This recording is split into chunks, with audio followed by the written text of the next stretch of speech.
Okay. We're live, right there. Stream manager. Good. Now.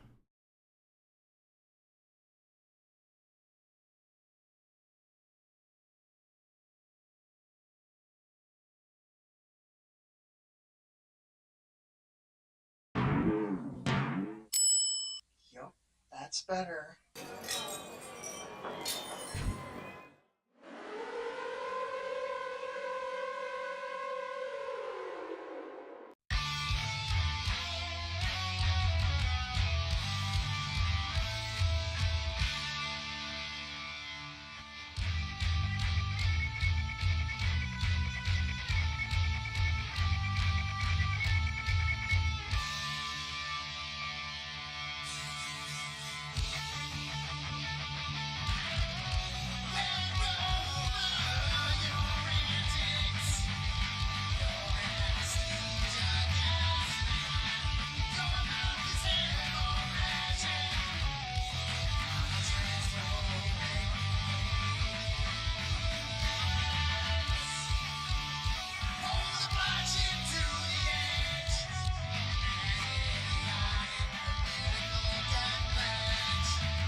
Good evening, comrades.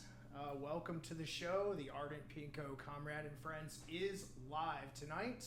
And we got a lot to go over. We're going to be talking about Trump's major plans to invade Venezuela. Got a whole bunch of other things to hit with you tonight. But first things first, as usual, in every single show moving forward and forever, we're going to go ahead and do our favorite game, Tradle. And with Tradle, you know, we're going to go ahead and try to figure this one out. This one's going to be even harder. Okay. So, with the trade, here we are. Now this one's even harder than the other ones because I was like, It's like they keep getting smaller. And the smaller they are, the harder they are to guess. It's just become so elusive. It's someplace teeny tiny, and it's like, which one is it? Okay, and so essentially, what we're gonna do is go ahead and get into this tonight, and basically what we're gonna guess. Go ahead and guess, because I have no guesses. Do you have any guesses? Emily, who's on Emily Cam. You might want to turn down the music just a little bit.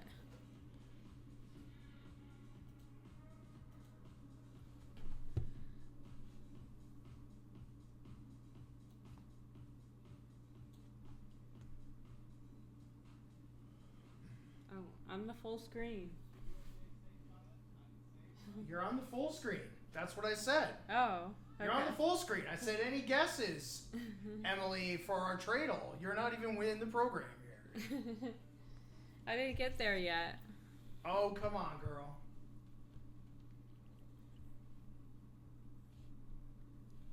Because I don't know. I don't even know where to start with this one. I can't see it anymore. Got my grill stuff. Thank you. Thank you. Babe. Babe, the tog. 301.8 million. That is such a small economy. And their main exports is recreational boats, planes, and helicopters. It's so weird. It's so weird that that would be your focus in a very small economy. With a very few, unless they just don't export shit. I don't know. Hydrogen. Passenger and cargo ships. They make ships and they're boat makers. It feels like Africa again. Doesn't it? Yeah, it could be. Are we just gonna keep going in Africa forever? It could be South Africa. I don't know about South Africa.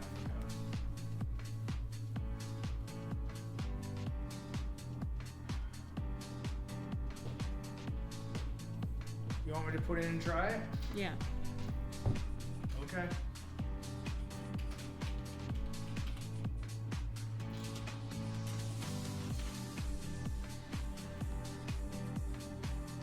We're 10,000 miles off. It's somewhere way the hell up.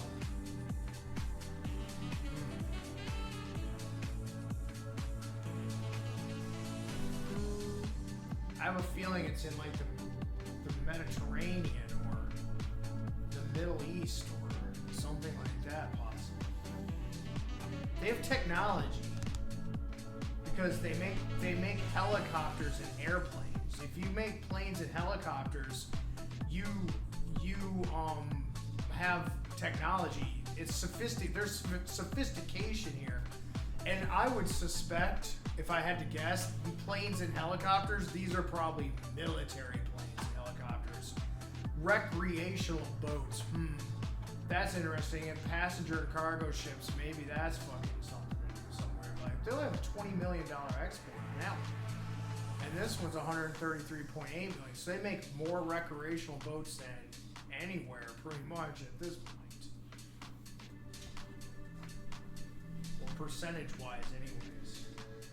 In their, according to their exports. I have no idea.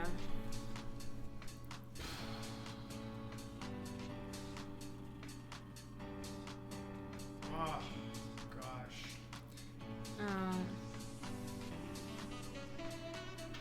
I'm gonna try Libya. Okay. We're 8,000 miles off of Libya. To the west. We're far off. This might be in Asia.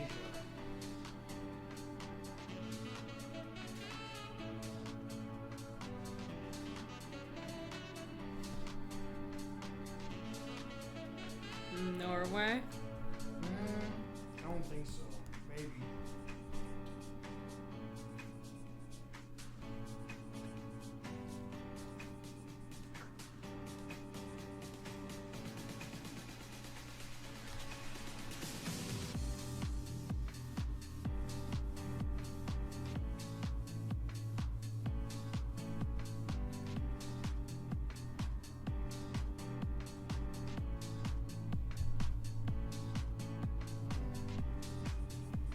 Oh, it's weird.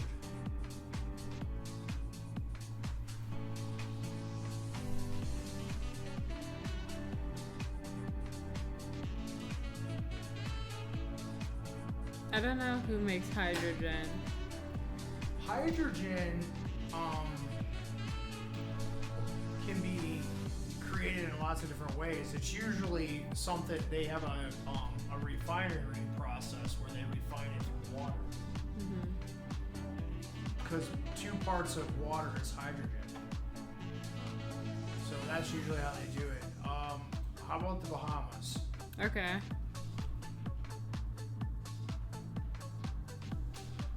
Let's see how close we are now. Ooh, we're really close. We're 1,500 miles off now. Interesting.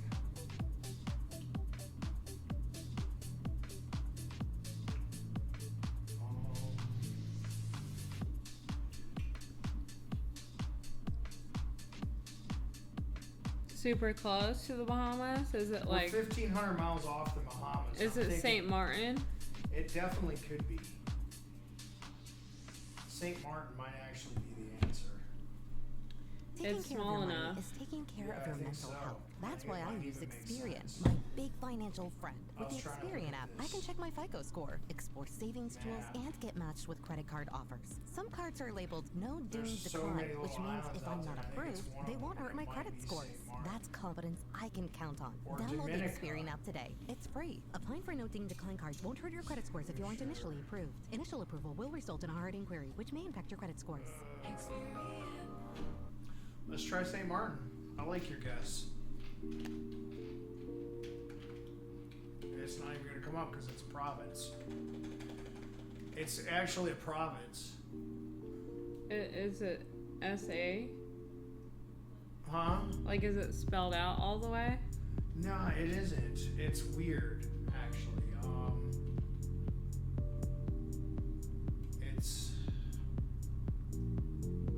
It's spelled weird.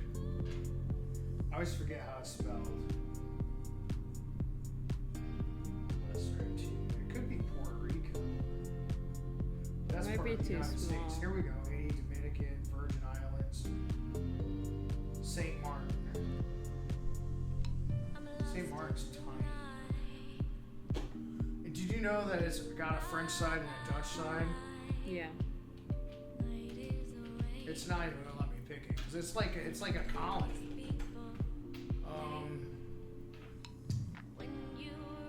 Dominican Republic, but there's no tobacco on here.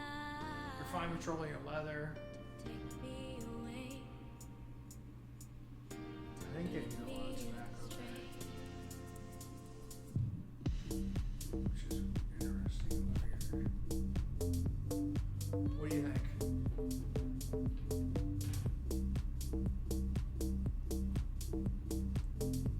Grenada? Could be. Tobago? It could be Trinidad and Tobago. Try that.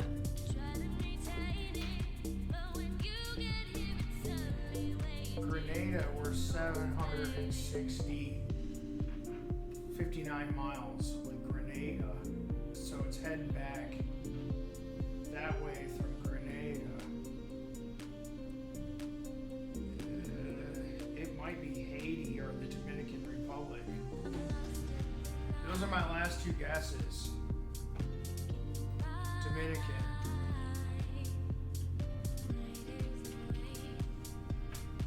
Ready?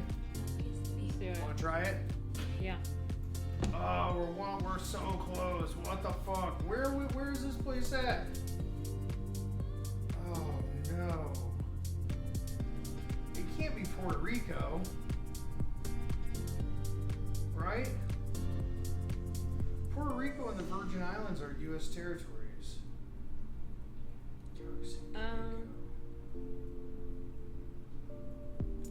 Did we say Trinidad and Tobago? It's definitely not that because it's above that because I picked Grenada.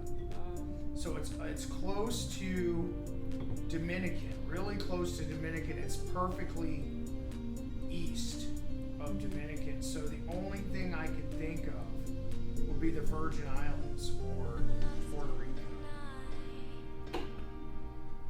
We get one more guess. What do you think?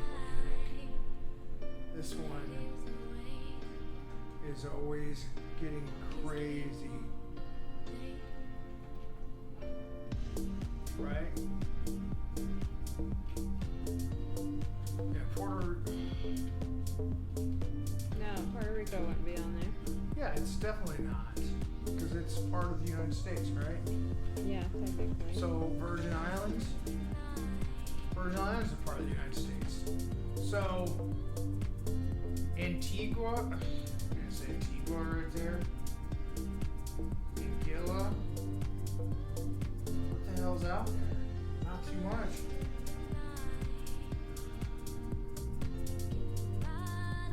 St. Martin. They wouldn't let us do St. Martin. This one's hard. Yeah, I don't know. Because there ain't nothing else out there in the ocean. Fuck.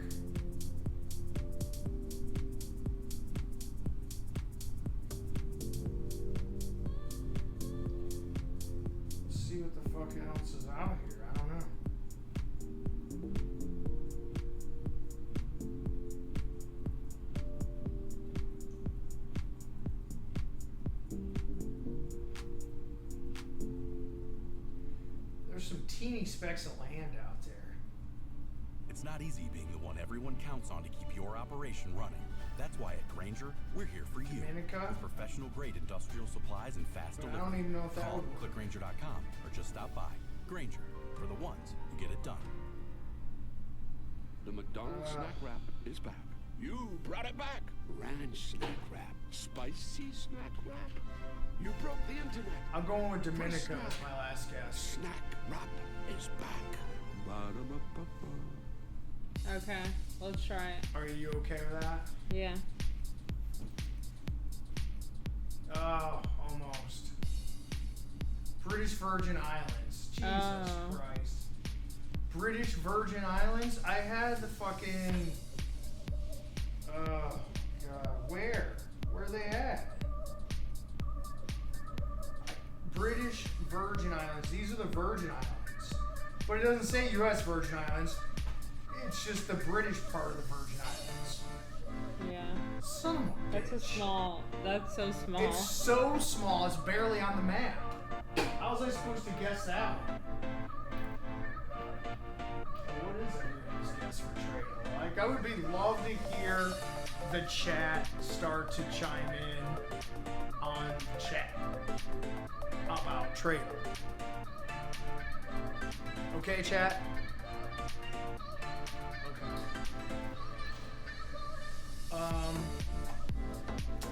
Well, onward bound.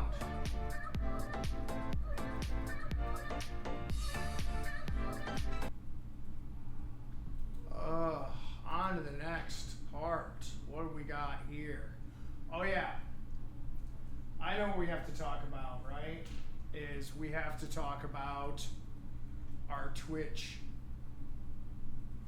temporary payment on Twitch. So, I'll just go ahead and let you hear from myself, the host, Serafina, and our beautiful Emily Starr here tonight, to tell you all about how Twitch had oppressed our rights as women. And essentially told us that we had boobs in our shots, but it was just paintings. So we'll go ahead and play the video. Good evening, comrades. Serafina, the host of the Ardent Pinko Comrade and Friend leftist political Twitch stream. I was just minding my own business last night on our Twitch stream. I was violently thrown off the platform. I was like, what the hell's going on? At first, I thought it was Israel. But then, after some deliberation, I discovered that actually it was probably just Candace Owens chiming in on our Twitch stream and was offended by boobs. So I was like trying to figure out what the hell I got kicked off for. And they said nudity. And nudity, I'm wearing clothes. I totally forgot that my amazing wife's incredible paintings and portraits of us actually in the background, which I thought would be fine because it's art, right? We got kicked off of Twitch just for fucking painting. What the hell, Dan Clancy? I mean, what the hell's going on here? Like, I read the policy on this and it said literally no genitals and no female nipples. But it doesn't exclude male nipples. And if you watch Twitch, there's men with their shirts off everywhere on Twitch. I'm just feeling a little bit of misogyny. Who created this policy? A whole entire day? Seriously? Why couldn't it just been like a couple hours or something? I don't know. This is some bullshit. All the Twitch streamers out there, especially the female Twitch streamers, we live in the year 2025, and we're still censoring nipples. At least make it a consistent policy across the platform. Like I said, I think we'll survive, Dan Clancy, with your policies that are inherently misogynistic and absolutely not pro-woman, because what constitutes a female nipple versus a male nipple? I think that's just a little bit transphobic. Call to action, though. Free the nipple. That's what happened. We'll be back tomorrow. We'll go ahead and cover everything we were supposed to cover last night tomorrow. Good evening, comrade. Okay. Well, there you go. We got banned from Twitch for a whole one day. We couldn't believe it. We're like, damn, a whole day? What the fuck are we going to do for a whole day other than hang out on Twitch? I don't know. But I think we found something to do. It probably had to do with doing Twitch. So, yeah, there it is. There you have it. And then the next thing, I guess, to talk about tonight, we go back here, is going to be the new photos released in the Epstein files. But yeah, so getting kicked off of Twitch for the paintings was very interesting. At least that's what I assume happened. We're definitely trying really hard today not to let that happen again. So if you notice, we did censor the paintings in the background, but we made sure we drew the boobs and the bush back with our Sharpies. And, you know, we believe in the boobs and the bush, okay? We're lesbians. We love the boobs. We love the bush. So please free the boobs and the bush, because we deserve it, because we've been oppressed under this misogynistic regime of hate toward nudity for way too long now. And I think it's really time for us to get back to our roots of being human beings and not let some religion dominate our ideas of what's appropriate and inappropriate. You know, there's other parts of the world that are so much further ahead than us on the allowing of the tatas on the screen, okay? And, you know, as most people know, I'm actually, you know, an adult model myself, so I'm kind of used to the boobs. But here's the thing. It's like we get kicked off the stream. There's like 5,000, you know, less than alpha. I'll say that. Less than alpha dudes with their fucking shirts off and their little raisins sticking out. And we think that's way more offensive than the beautiful female form, of course. So with that being said, we'll transition right into the next thing, talking about the female form and also about misogyny. So we're still on the same subject. So no problem, right? So, Trump and Epstein. Trump and Epstein. Ooh, we love Trump and Epstein. It's just something that everybody's trying not to talk about, to the point where Trump is actually talking about invading Venezuela so that we don't have to talk about Epstein. You notice how when Epstein is getting ready to come out, it's getting closer and closer to Epstein coming out. Now Trump wants to have a war in a country in South America, out of all the places. Not only has he conducted a war on our own soil against our own American citizens that have brown skin, but now he wants to go to another country filled full of people with brown skin and use our white supremacist ideology to do it. The administration is fucking crazy. I think they put LS fucking D in the water in Washington, D.C. I think someone needs to test it because they're all fucking high. Okay, I think it's crazy we even do that, but again, lots of distractions from the Epstein files. So, new photos released from Epstein estate showing Trump, Bannon, Bill Clinton, damn Bill, fuck, and other high-profile people. Oh wow, I wonder if those other high-profile people that are on that list that know that they're on that list are like, whew, so glad we're not in that headline. You know? Or are they like, son of a bitch, we're about ready to find out who those other people are. Oh, and Democrats on the House Oversight Committee have released photos from Jeffrey Epstein estate Friday showing the many powerful figures in the late sex trafficker's orbit. God, I love journalism. I love journal copy. It's so great, right? It's always so sensationalized sounding. But yeah, late sex trafficker's orbit. Late. I don't think he's late. I think he's dead. That's what I think. Including President Donald Trump, former President Bill Clinton, Steve Bannon, Bill Gates. Ooh, Bill Gates. Fuck. That's crazy. Richard Branson. Ugh. Damn. Many men have been previously linked to Epstein, though the photos may shed new light on the extent of those relationships. Taken collectively, the images, which the Democrats on the committee said came from Epstein's estate, reinforce the financier was tied in the past to a wide variety of powerful and high-profile people whose ties to him are now under significant scrutiny. One released image shows Trump with 6 women with less, whose faces were redacted, of course, probably a good thing, by committee members, while another depicts what appears to be a bowl of novelty condoms with a caricature of Trump's face with the text, "I'm huge."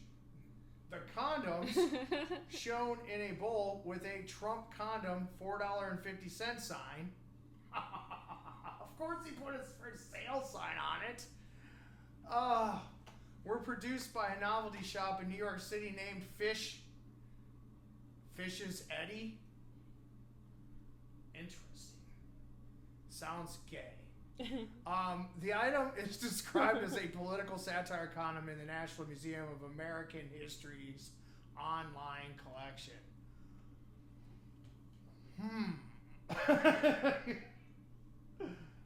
You know what's so funny about officials? They get away with so fucking much.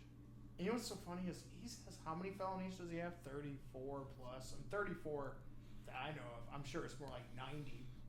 But he has like so many felonies, sexual assault allegations, litigation against him in civil court that he's lost. That is basically, he's guilty. That 51%, the jury says, well, it's pretty likely it did happen.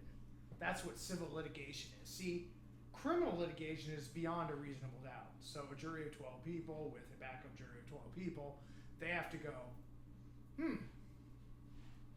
yep, we've weighed all the evidence and we are certain that this is the case and this is what happened, right?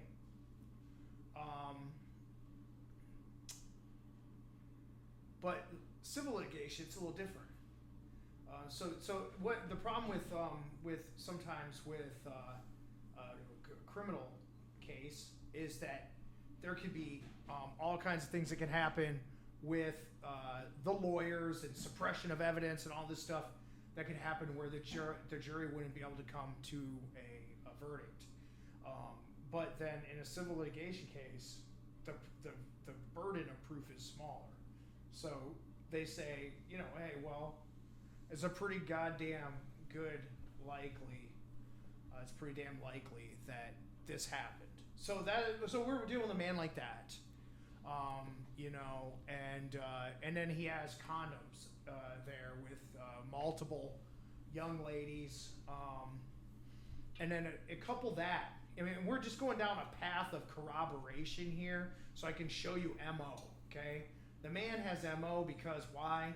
He has money, he has power, and people who have money, power, and positions of prestige, they believe they can treat women however the fucking hell they want.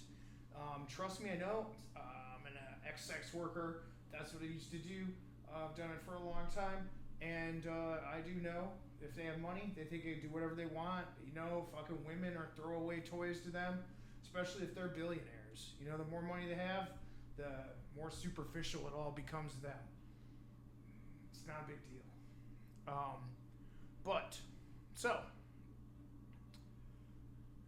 Many of the men have been previously linked to Epstein through the photos may shed new light on the extent of those relationships.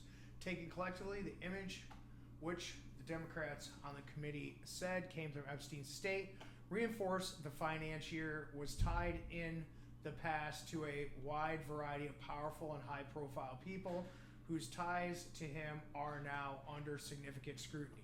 One release image shows Trump with 6 women with whose faces were redacted, okay? So, and then the condoms and everything else.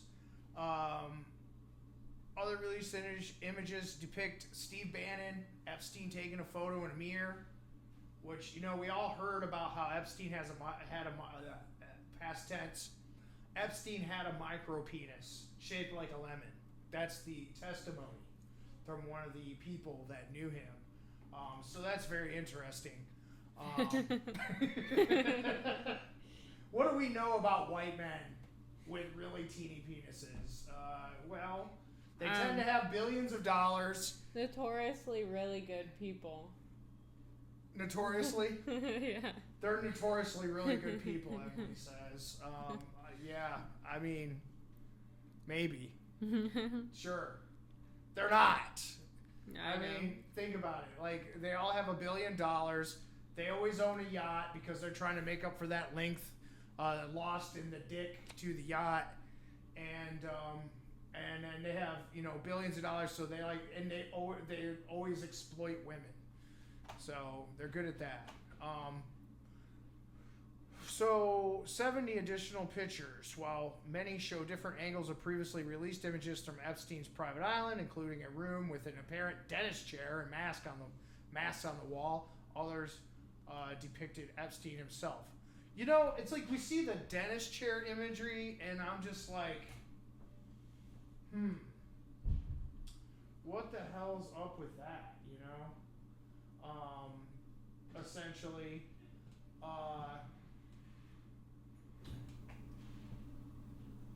really interesting stuff. It's like kind of like Hostel, right? It's like you wonder what the hell they're doing in the dentist chair. It's like at the very least, like in my imagination, because it's like we have to think about it, right? We kind of like have to use our imaginations to imagine the horrendous acts that were going on actually there. And maybe many of them probably were, not as ugly as what we could imagine, but you can only imagine how it went down that pathway and what was going on, like a dentist chair. What the fuck what I would like to imagine is they were trying to fix teeth.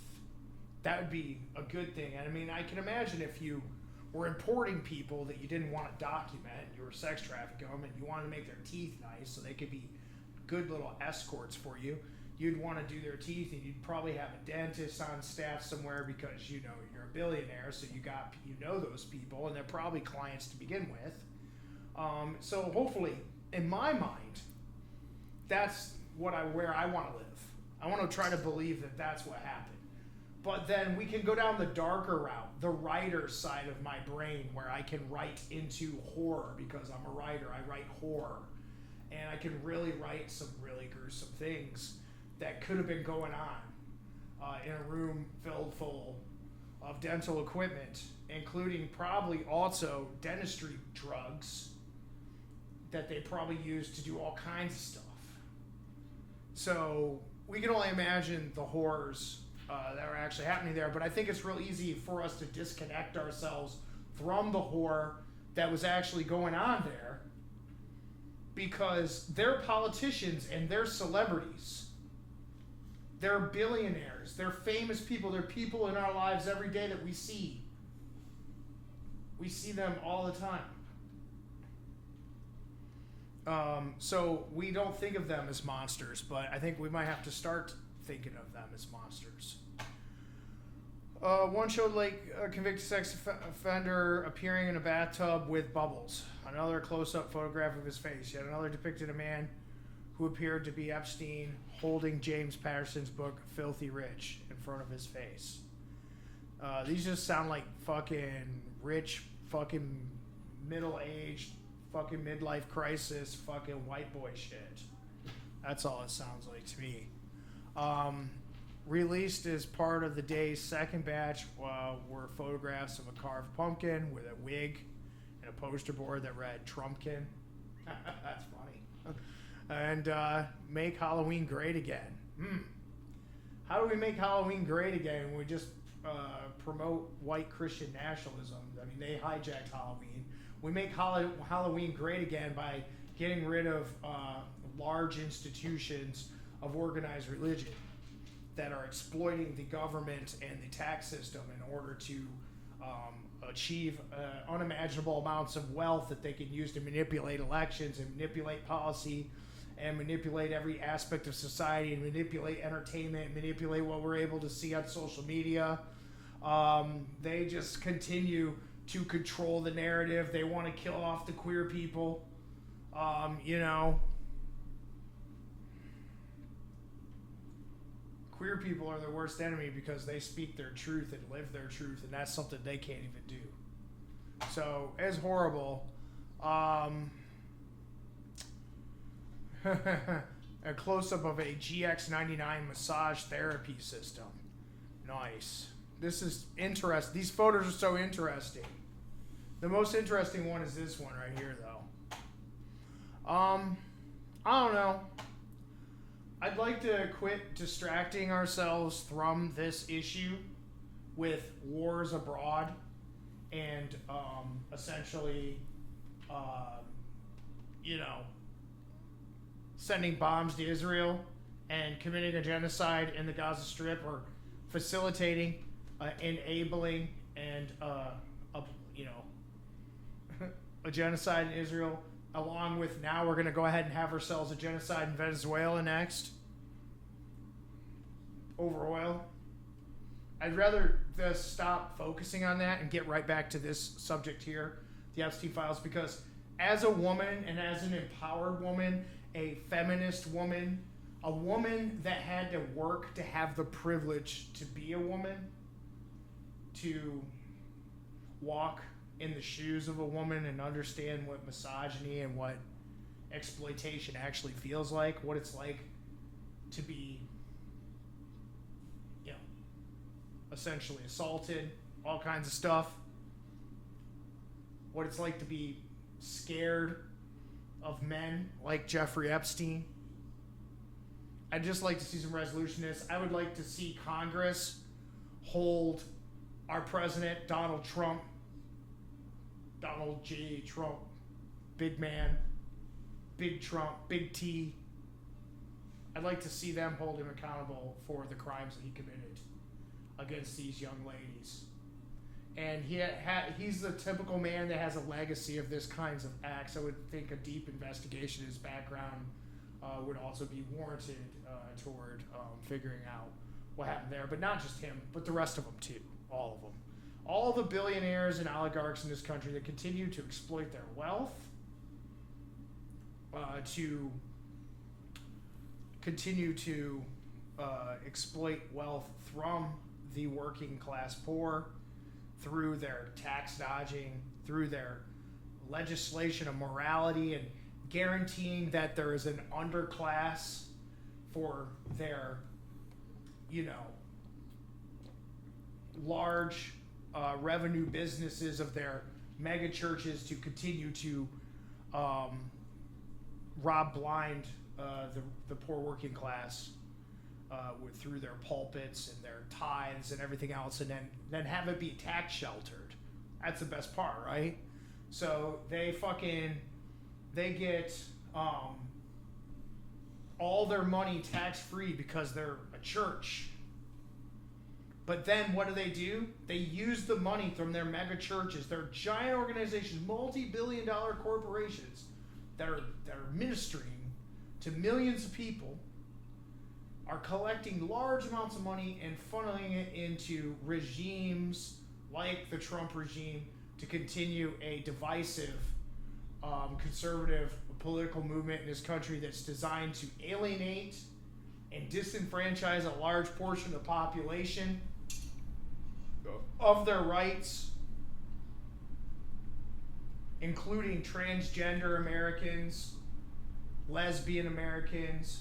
Gay Americans are probably one of the least attacked right now in America. Male gay, cisgender male gays probably feeling the least pressure, but they still are under fire from this administration and their neo white Christian fascism. So I don't know. Release the Epstein files, I guess. And let's quit talking about everything else. Let's quit distracting the American people. Oh, well, you're still talking about Epstein, he says. You're still talking about Epstein. Yeah, fuck yeah, we're still talking about Epstein.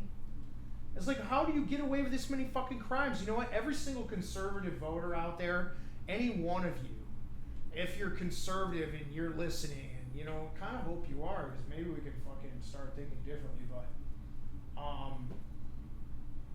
think about this. These motherfuckers have never went to a job site with work boots on one time in their entire lives and got dirty. They've never cross-cut, you know, some 2x4s to fuck frame a wall. They never hung drywall and ran screws. They never, you know, mudded a seam. They've never painted their own fucking shit. They've never changed an alternator on their car or did a brake job. They never had to sit out in the driveway and do a brake job on a Saturday because you couldn't afford to take it to a mechanic, so you could go back to work on Monday. They never done that shit. Never changed a fucking water pump in the middle of winter when it's freezing out because the water pump fucking is fucked up. And you don't have any heat in your car, and the car's gonna overheat, or the thermostat, or any of that shit. They don't do any of that shit. They've never done any of that shit. But yet they want to run the country and then talk about working Americans and how they're the party of the working Americans. That's some fucking bullshit. And then they demonize socialism.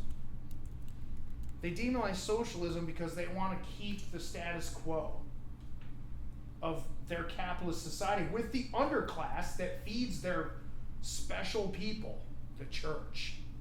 Because the church doesn't survive without the underclass to pay the tithes and for them to serve. You are the people. You're God's people, and you know you're super poor. So come to us, so we can give you stuff, so we can feel good about ourselves, about taking all this money from these middle class people over here tax free, and then funneling it in the back pockets of lobbyists in Washington to continue to legislate morality on the American people instead of allowing people to pursue the right of happiness that is promised to us in the Constitution. The right to pursue happiness is in the Constitution.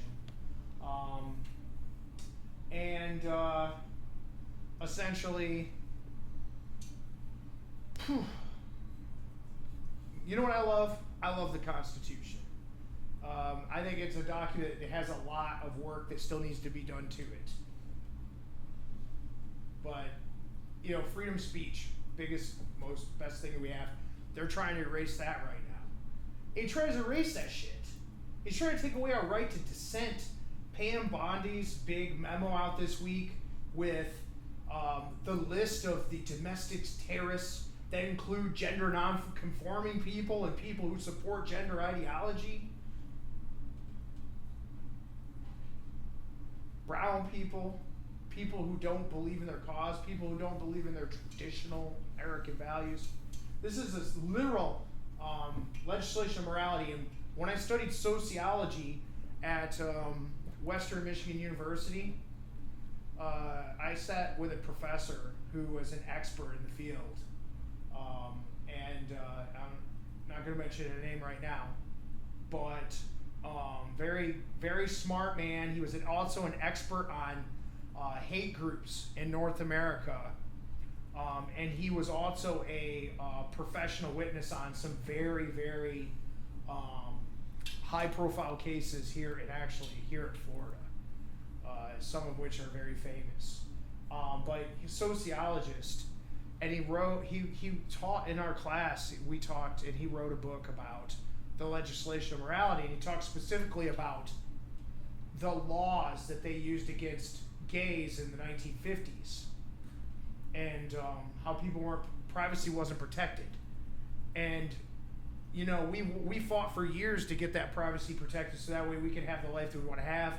We went and we essentially had to go through all this shit for everybody other than the white, straight, cisgendered male. Everybody else had to fight for that little piece of that shit. And we got billionaires running the government, got billionaires pulling strings, we got multi-trillion-dollar Christian organizations combined, at least $1 trillion or more, putting money in the back pockets of politicians to legislate their form of Christianity into our government and to diminish and dilute our Constitution so that way we can't talk about what we want to talk about. We can't be who we want to be. They figure if they silence the ideology for a generation, that they can have control over the society with their extreme, fascist, capitalistic, political dogma, Christian dogma. Let's add that in there too, because it's not even real Christianity. It's just a hijacking of a religion to further an agenda by a regime. And we've seen this happen, and where we've actually seen this happen recently and very mostly in our faces is Afghanistan with the Taliban. It's no different. They have the same fucking moral values almost. They hate women. They hate women's rights. They don't want women to be smart. They want to take education away from women. They want to keep women in absolute power. And they want to also oppress anybody that's queer or not essentially not queer, not conforming to their idea of what the nuclear family is, their white supremacist purity ideas. They want to do all that. They want to make sure they get rid of all that so they can have their perfect little society that's picturesque to their twisted, shit-faced ideas about what Christianity is, because they have no fucking clue what Christianity actually is. And they obviously didn't really read any of it. And they also didn't listen to Jesus, which was the most important part of Christianity, right? Because Jesus abolished the law, and everybody keeps forgetting about that shit. But everybody keeps running back to fucking Leviticus to talk about gay people, which is fucking disgusting, because now you're basically being sacrilegious because you're saying that Jesus didn't abolish the law. I could go on and on about this.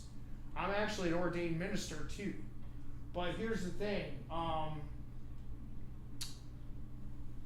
The Epstein thing is fucking disgusting, and the fact that we don't demand enough from our government. We don't demand enough from our government. We sit around and they keep us entertained with our fucking Netflix, which by the way is gonna have a monopoly on entertainment now. Gonna fuck everybody that wants to make a movie. Netflix, fucking every other form of entertainment, and fucking all these big companies make tech. I'm fucking own more Apple shit. I own so much fucking Apple shit that they should be giving me a fucking sponsor for this stream. You know? Let me know if you want to affiliate on that, and we can do that. But I want money. Money. You got a chat? Oh, hey. The Christians are the fascists, the same that we are bringing in all the illegals. Can you clarify on that? Do you understand that one? Yeah, they're saying that the Christians are the ones that are bringing in illegal They're bringing immigrants. illegals. Okay, sorry, I didn't quite get the shorthand. I do apologize. Yeah, I mean, they are the fascists, but that's kind of the reverse psychology they're trying to use. They know, okay, that in psychology, if you say something enough, it starts to become truth. They know that. It's true. It's in sales. I'm a professional salesperson. I'm a professional negotiator. That's what I do for a living outside of this stuff. And an entertainer. But in sales, when I'm trying to close somebody, which I've closed a lot of people, when I'm trying to close on something, I just say the same shit over and over and over again. Like I'm a fucking machine or some kind of robot. I'm just repeating the same shit. And when they say things, I have the same responses all the time to them. Because it's called rebuttals. They're rebuttals for what people say. When you do a good enough rebuttal and someone's listening that don't have good deliberation skills, someone that doesn't know how to go look up the facts and question authority and make up their own minds, which we talk a lot about that in this country. How, can't they make up their own minds? No, the answer is no, they fucking can't. They can't because we're being flambasted every direction from a conservative opposition. Let's call it that. Opposition to democracy. Opposition to the real American way. They hijack what the American dream actually is. Which the American dream is safety, obviously. We want safety. We want Maslow's hierarchy. Maslow's hierarchy should be met inside of the systems of the richest country in the world, but they're not because we're exploitive. But yeah, they're the fascists. And they are bringing the illegals because, shit, someone's got to fucking do all that landscaping at the mega church.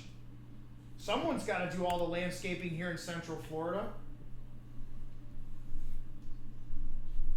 There's no such thing as an illegal person. Oh yeah, you just wrote that. That's true. It's all made up by capitalism. How the fuck are you an illegal person? Like, is anybody else offended by the rhetoric of this administration? They talk about people like they're not human beings or they're second-class citizens. It's like a throwback to social Darwinism of the colonial times in the 1700s when they decided that they had authority over blacks in Africa and they could just go there and kidnap them. Like, hey, guess what? We got guns and ships and shit. These people are more primitive than us. We're going to come in and we're going to go ahead and take them off to this colony we have to farm our shit for us because we're fucking shithead people. You know? And then the audacity of a government. And we'll go ahead and go right to the state of Florida here with my good buddy Ronnie DeSantis, Mr. Puddin' Fingers himself up in Tallahassee, passing all kinds of wonderful laws against people this session. Fucking passing a whole bunch of fucking shit. He goes in and he makes all these crazy new laws lately against, quote unquote terrorist groups here, which are Islamic,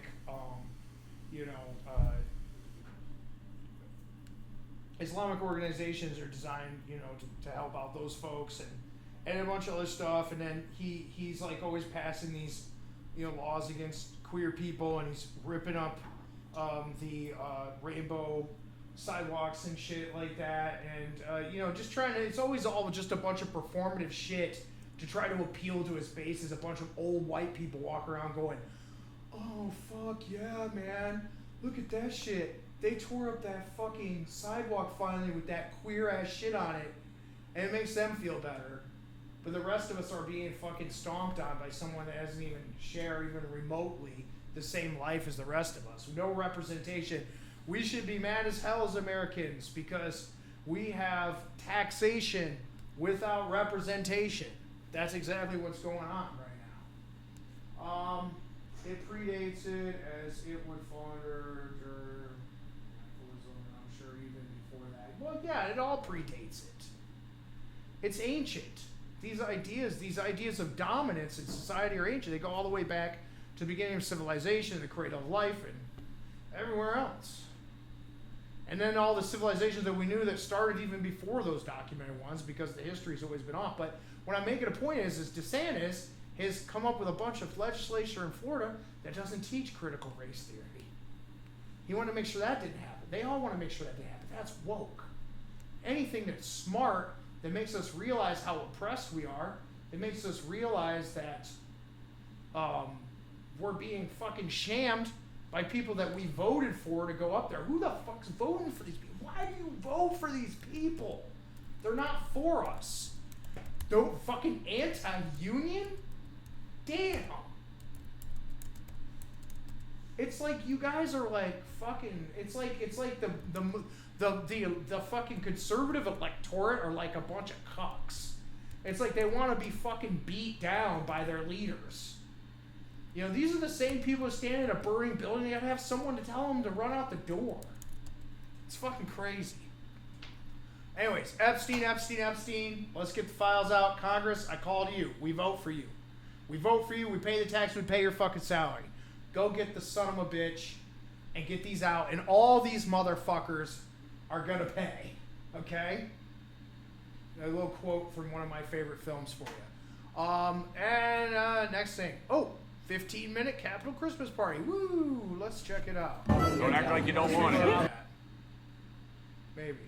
Oh, shit. Don't act like you don't want it. Jared Mosker went to it. My man. Mosker Claus. Here we go. Look at this shit.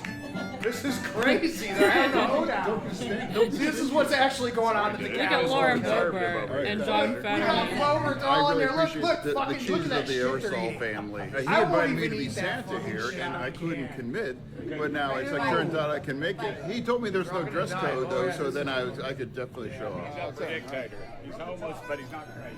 I have been meeting a lot of people here that I haven't met prior, and it's been delightful These are our to people. know new faces. Is it your first year at the party? Yeah, It is I know. my first year, and I'm so excited. I'm from These are Tennessee, the and people so that are this is leading the our party of the country. year. Has it lived up to expectations? It most certainly has, and I have my cup of Mountain Dew. What's so in that I'm fucking delighted. cup? This is the best song ever. Sure. It's called Tennessee Christmas. Tennessee Christmas, everybody. ready. I just want you to play the best song ever.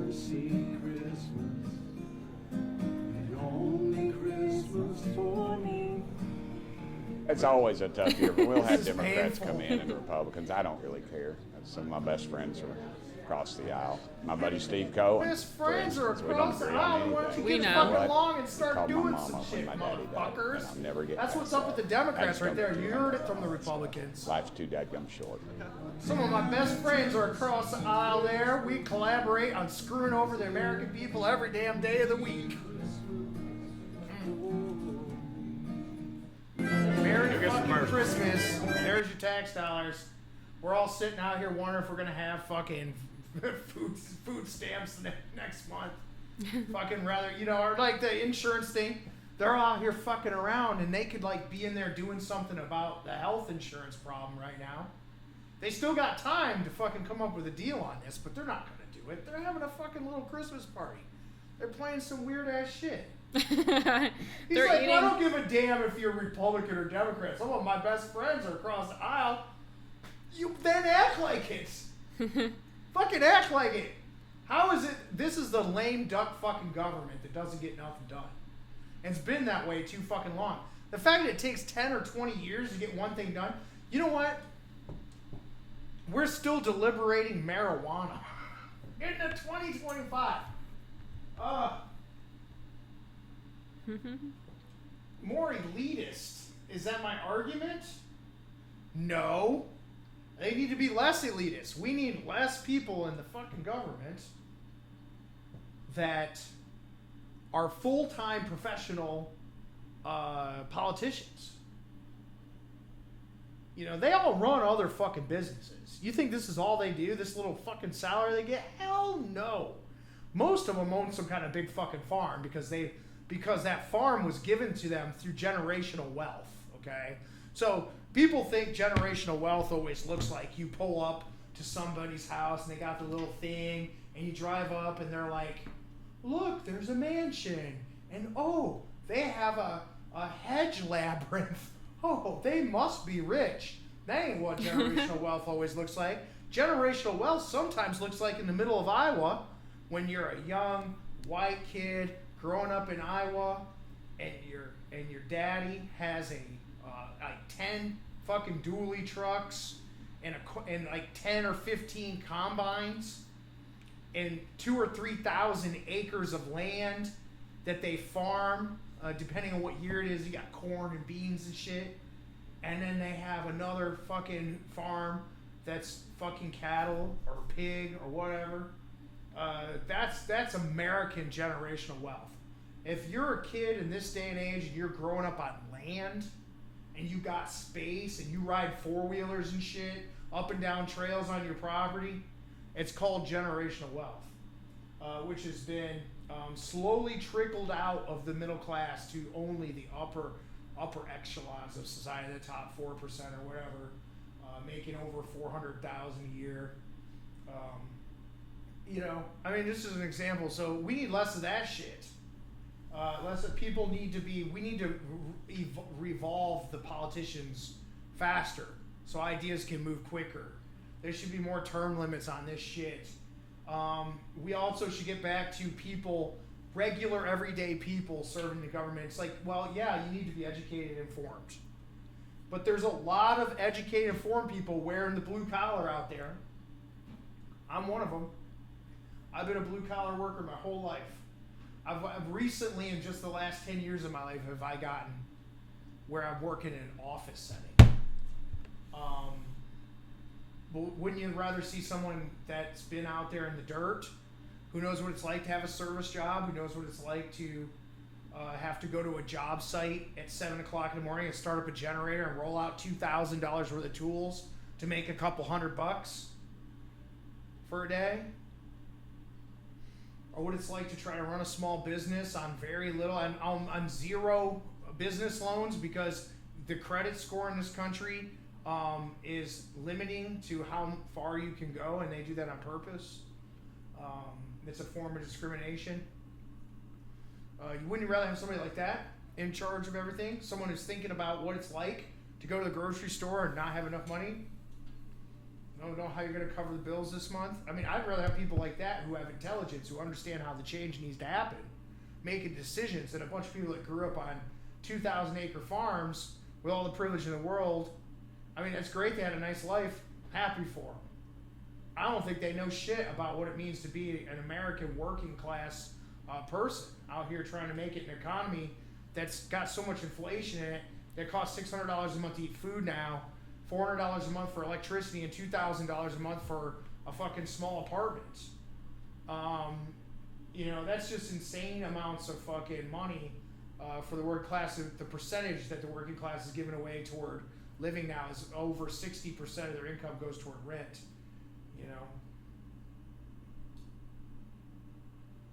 when did I say the farm people aren't workers? Okay, before we get into this, have you ever been around a farm? Okay, because it sounds like you haven't. So before we start talking about this, I grew up in literal farm country. Well, is it a big farm?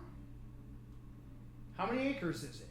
Big, huge farms have 2,000-3,000 acres. The people that own the farm, that live in the houses on that property, that own the assets, aren't doing all the work. They hire people to do that work.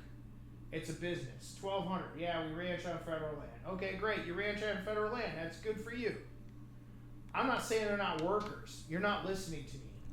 It's about having privilege. If you own that much land, you have privilege. Period. If you're doing it on federal land, I'm sure you got some sort of arrangement. But the point I'm making is that we need people that have worked at, a McDonald's in their life at least once, or grew up doing something like that, or have been in the service industry for years and then decided to get out of it to go pursue a different career. People that have more diversity in their backgrounds and just grown up with privilege. And traditionally, you're thinking right, okay? Because we're in a society of organic solidarity. People don't do shit like they used to do. Fucking hundreds of years ago, mechanical solidarity, okay? Mechanical solidarity. The a person. I use person. I try not to gender shit because I hate fucking misogyny. But a person back in those days would have done a lot of shit. They would have been, let's just pick some shit. They might have been a blacksmith. They do their own fucking horseshoes. They take care of their own horses. They do leather work because they make their own saddles and their own leather shit. They are carpenters because they build their own barns. They are farmers. They farm their own food. They provide the majority of their own sustenance from their land. That ain't how it is anymore. It's corporate farming now. Okay? There's a big difference between that and this, and not to mention the people that are doing are much, much different than the ones that were doing it 100, 150 years ago. Okay? But trust me, we need people that grew up in a position of labor.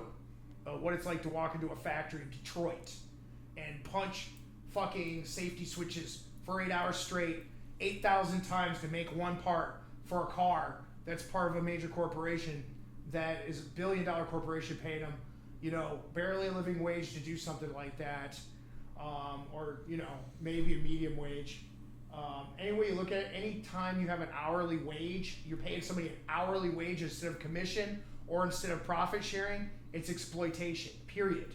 Because the hourly wage is always going to be calculated at a minimal value of what they have to pay to get the job done, and the profit margin is in favor of the owner instead of fair profit sharing.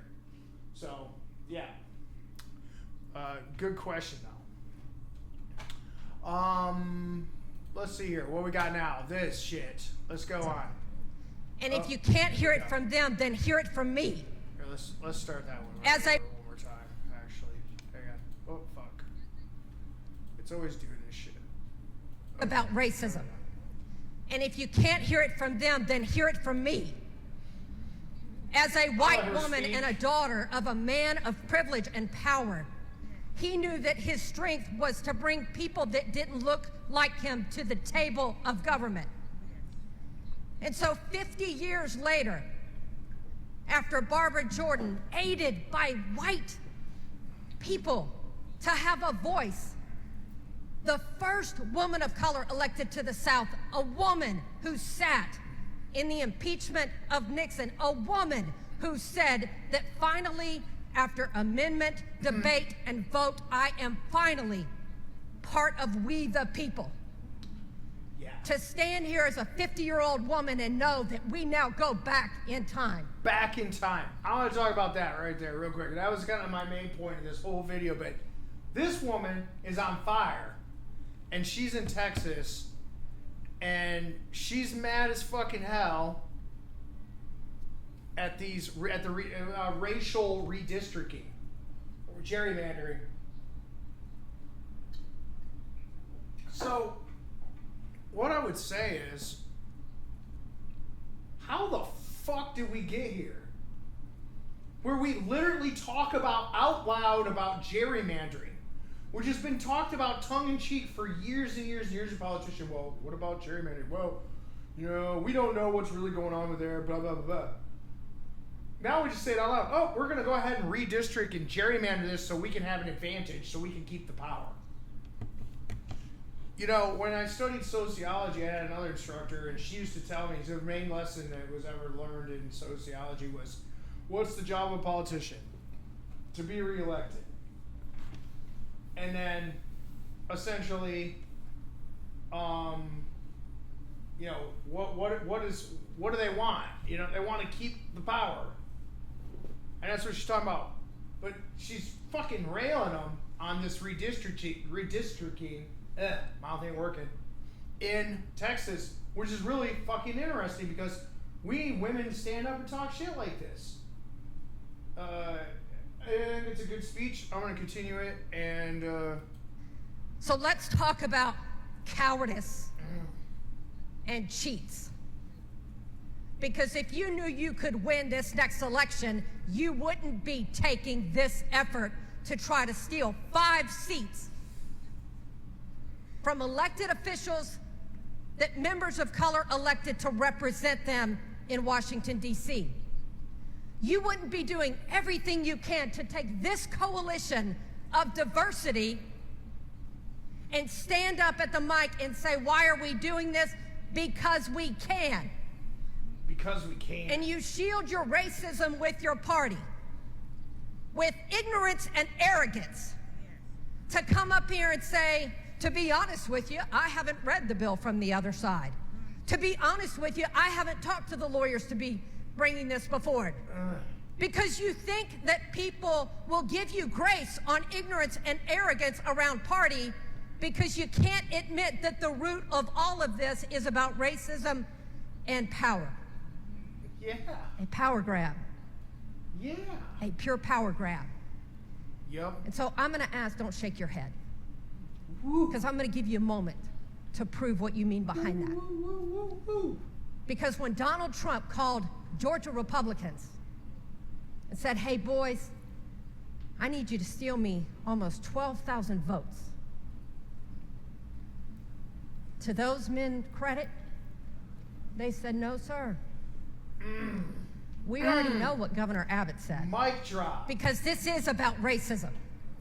And if you can't hear it from them, then hear it from me. So what about that shit? I mean, why don't we have more angry politicians running around being louder? I mean, we need to hear, I know there's a few.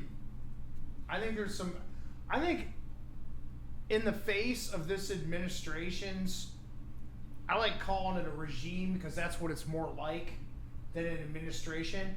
I don't think there's anything presidential about the Trump regime. I really don't. I've been watching presidencies since I was a kid, like most Americans that grew up here. You know, through the 80s is when I remember, with Ronald Reagan, and then Bush the first, Bush the second. Oh yeah, and Clinton there in the middle. And then we watched, you know, Obama. And we've seen Trump twice now, and then Biden. So we watched all this, and we've just never, and I think most Republicans from that time period, and I do know that, you know, a lot of them probably share the viewpoints. Like, we've never seen anybody fucking act like this, including these people in Texas. This extreme version of conservatism, where they're literally straight racism, like she said.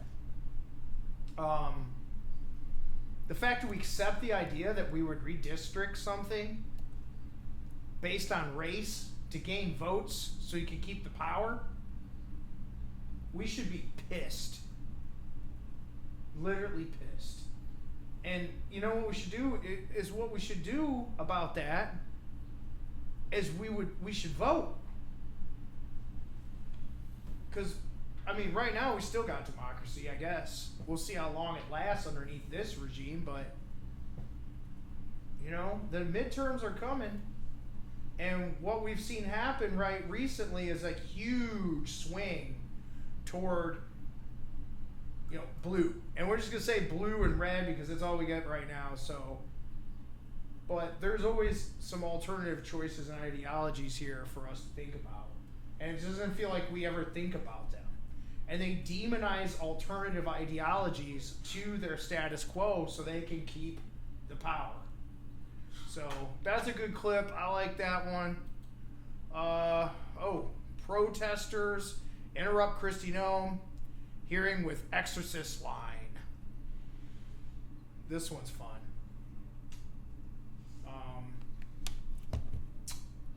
Privileged and honored today to have my family with me.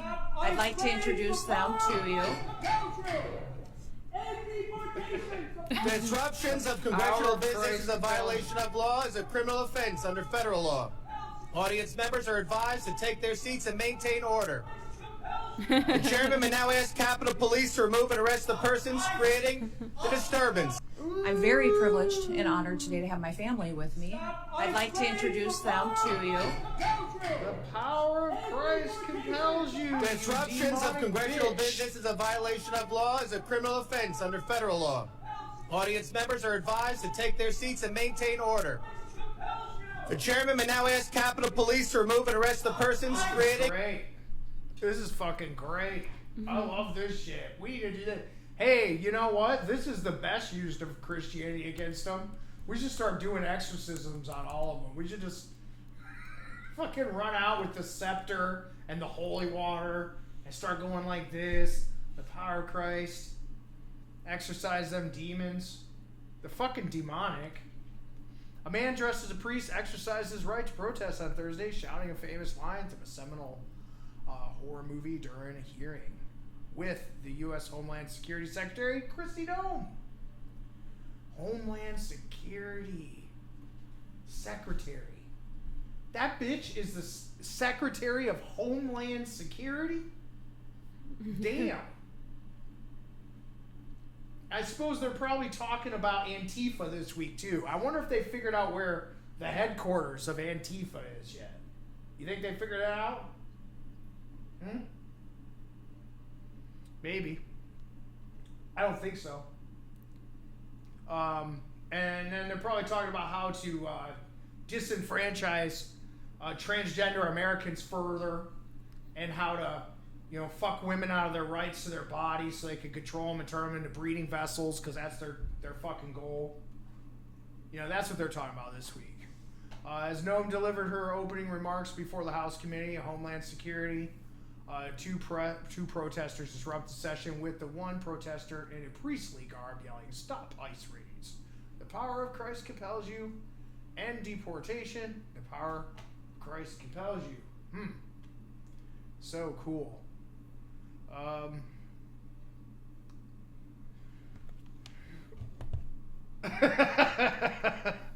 The first comment is killer. If her head spun around, it would be like the 5th creepiest thing she did today. Oh, that's pretty good. We'll give you some serious clout and points for that one.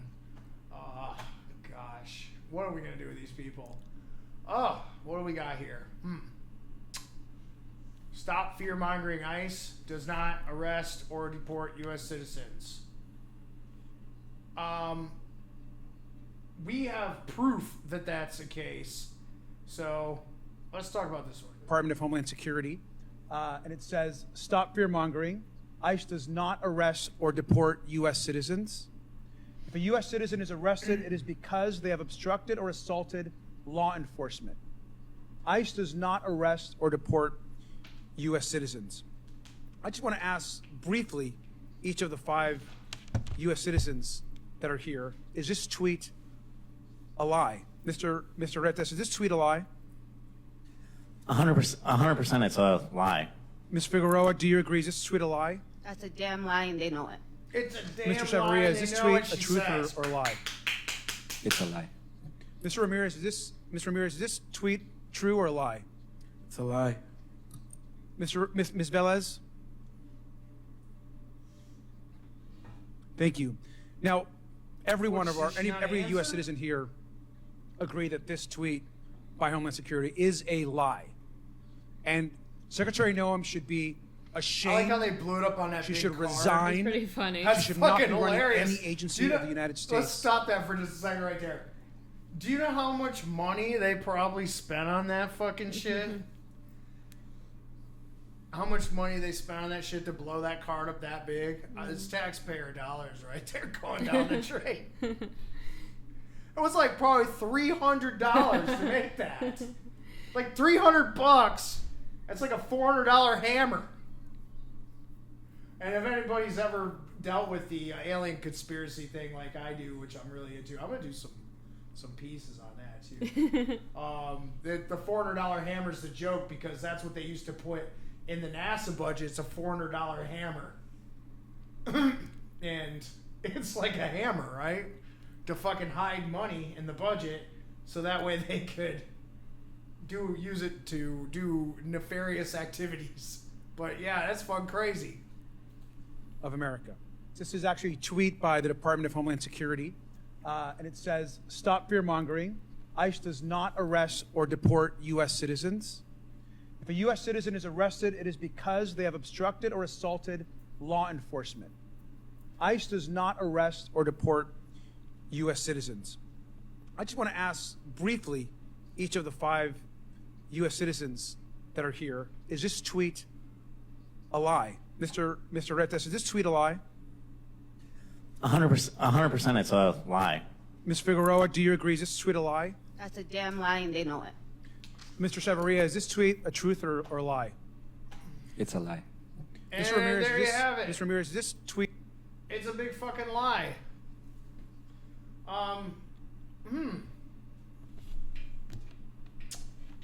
Well, DHS is spreading lies about the very people they're supposed to protect. And we just heard from our good friend there, Christina, and her exorcism.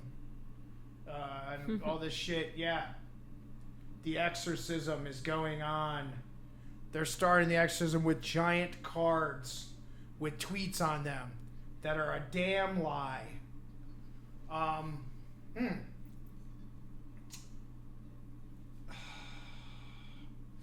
DHS spreading lies about the very people they're supposed to protect. They detain U.S. citizens, none of whom assaulted or obstructed officers, but instead, didn't they have a video, Emily, that was of a Korean American that they deported back to Korea, and he was a veteran? I seen that earlier today. I think that's I don't know. It might be that guy sitting in the audience there. Yeah, it's one of them there because they had him on like a FaceTime on like a fucking iPad Pro. Mm-hmm. All right, here we go. Numerous stunning admissions about the government shutdown that's about to take place. At a press conference in the Oval Office, Donald Trump stated that he intends to use the government shutdown in order to harm people medically and destroy the lives of people in the government. It's in his own words. Let me play the clip for you right now. I told you we have $17 trillion being invested, so the last person that wants it shut down is us now. What's that? I didn't like this video. I thought you did. I don't think so. I opened it up. It was in the docket. Oh. It is in the docket. I thought it was a...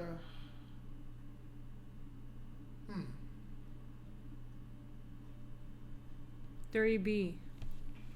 3B? Mm-hmm. FBI agent cannot answer basic question by Antifa. Oh yeah, that's where we're supposed to be. My bad. Here. Oh, there you go. Oh. That's our primary concern right now. All right, that's what President Trump did. What does the FBI say? We share the same view. When you look at the data right now, you look at the domestic terrorist threat that we're facing. Right now, what I see from my position is that's the most immediate violent threat that we're facing. Okay. Can I ask you a question right up front about this? I watched this video earlier. Sorry I'm fucking the volume up. I watched this video earlier and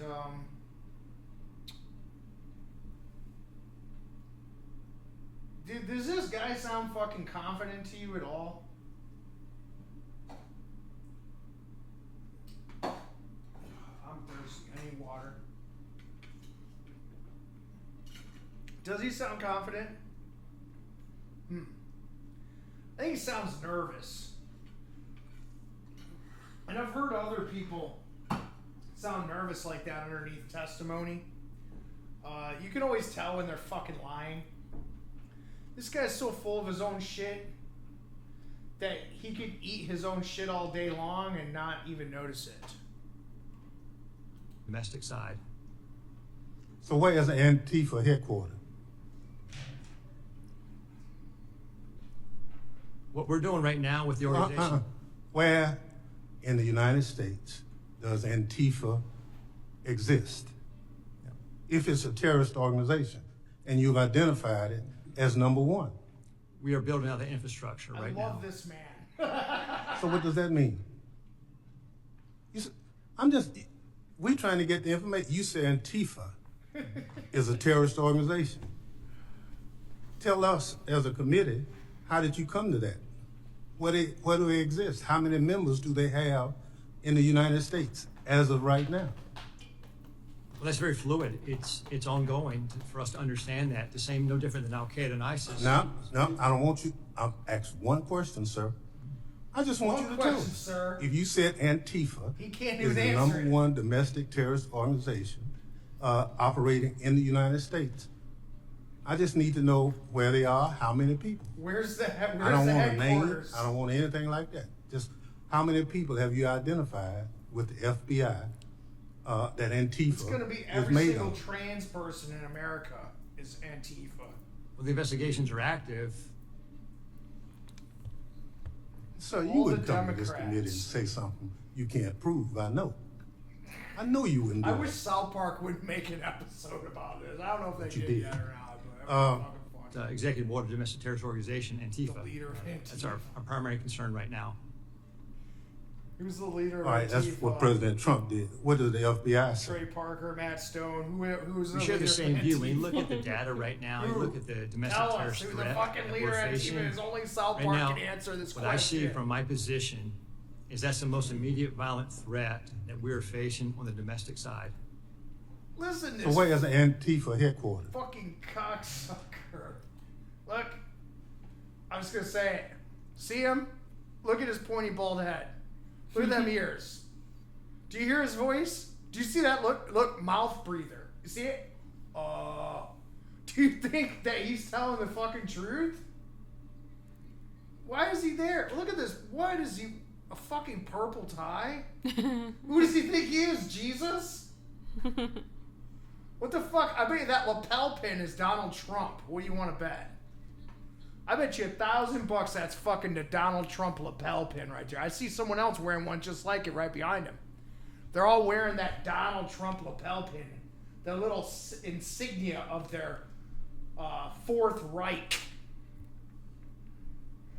Their Fourth Reich, everybody. Following the footsteps of the Fuhrer. That's who we got in charge. It's fucking sad.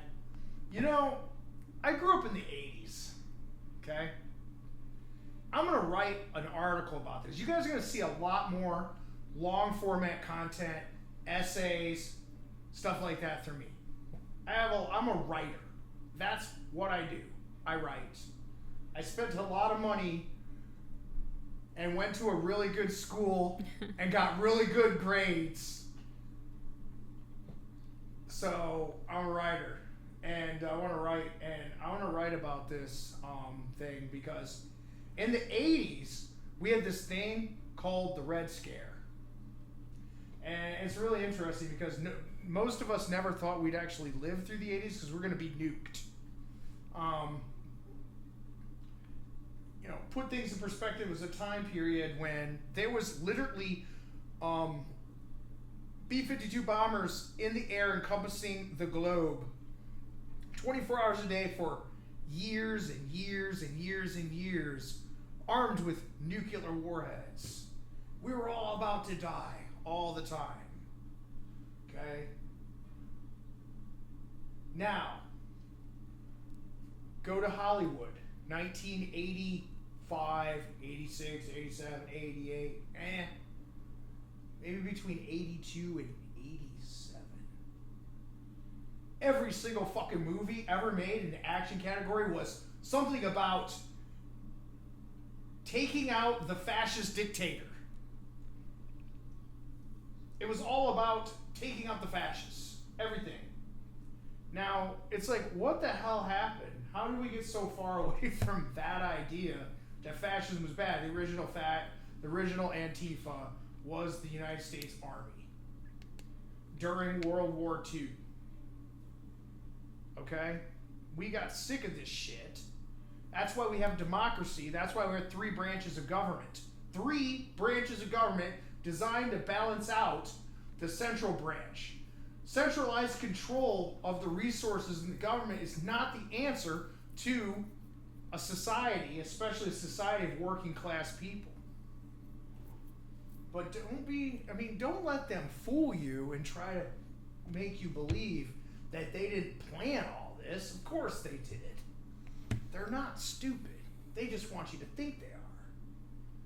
Okay, but how do we get so far away from this? And now we got to talk about the leader Antifa. We're talking about the enemy within now. The enemy within is an ideology. And you want to know what they're talking about? American citizens. American citizens are the enemy now. They want to take away your freedom of speech, number one.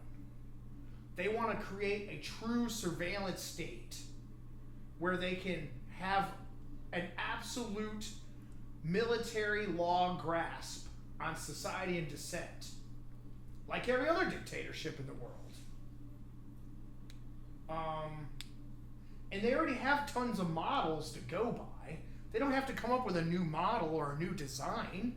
They already know. It's already been proven in history what works, and they're just going to implement the same fucking plans, just like stealing the playbook from the other team and running their fucking their plays against them, like in the NFL. You know?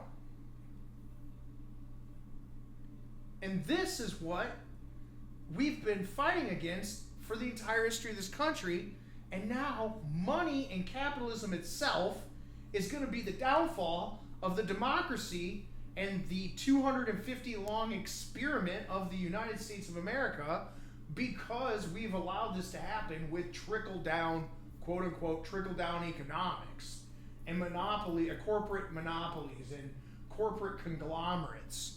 And the church played a huge role in this, because we've given them the tax shelter all these years, and what have they done? They've funneled their money into conservatism and indoctrination of the majority of the population of the United States into their version of neo-white Christian fascism. The Christo-fascist. But Antifa, they're the terrible people, the anti-fascists. If you're anti-fascist, it's pretty fucking shabby. But yeah, I don't believe this motherfucker. I think it's funny they get up there and try to say this shit. I don't know where they're trying to head with this. I think they're just gonna fucking tell them they're fucking crazy. Because I think that they definitely are. Whoops. Wrong one. Where are we at here? What does U.S. really want with Venezuela? I think this is a good one to segue into right now. And, okay, well, let's talk about this one. So, Venezuela is the big talk of the fucking town right now.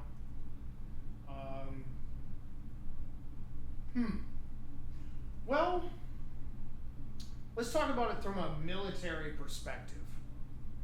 I know a little bit about military strategy and about how they do things or how they want to do things, and then we think about conquest and history and colonialism, our favorite thing that we try to pretend like we don't do.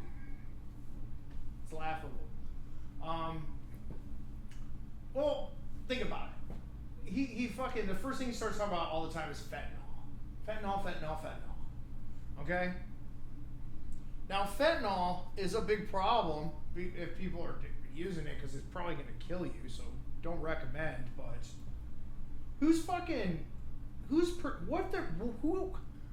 what are they protecting us from? That's always the first question I like to ask, right? From ourselves? Is it the government's job to protect us from ourselves? I think that's a fundamental question that we need to ask as Americans, as intellectual people with deliberation and the ability to read and to have information and to absorb new ideas and have neuroplasticity and learn new things. Why is our government always trying to protect ourselves from ourselves? That's why drugs are illegal to begin with.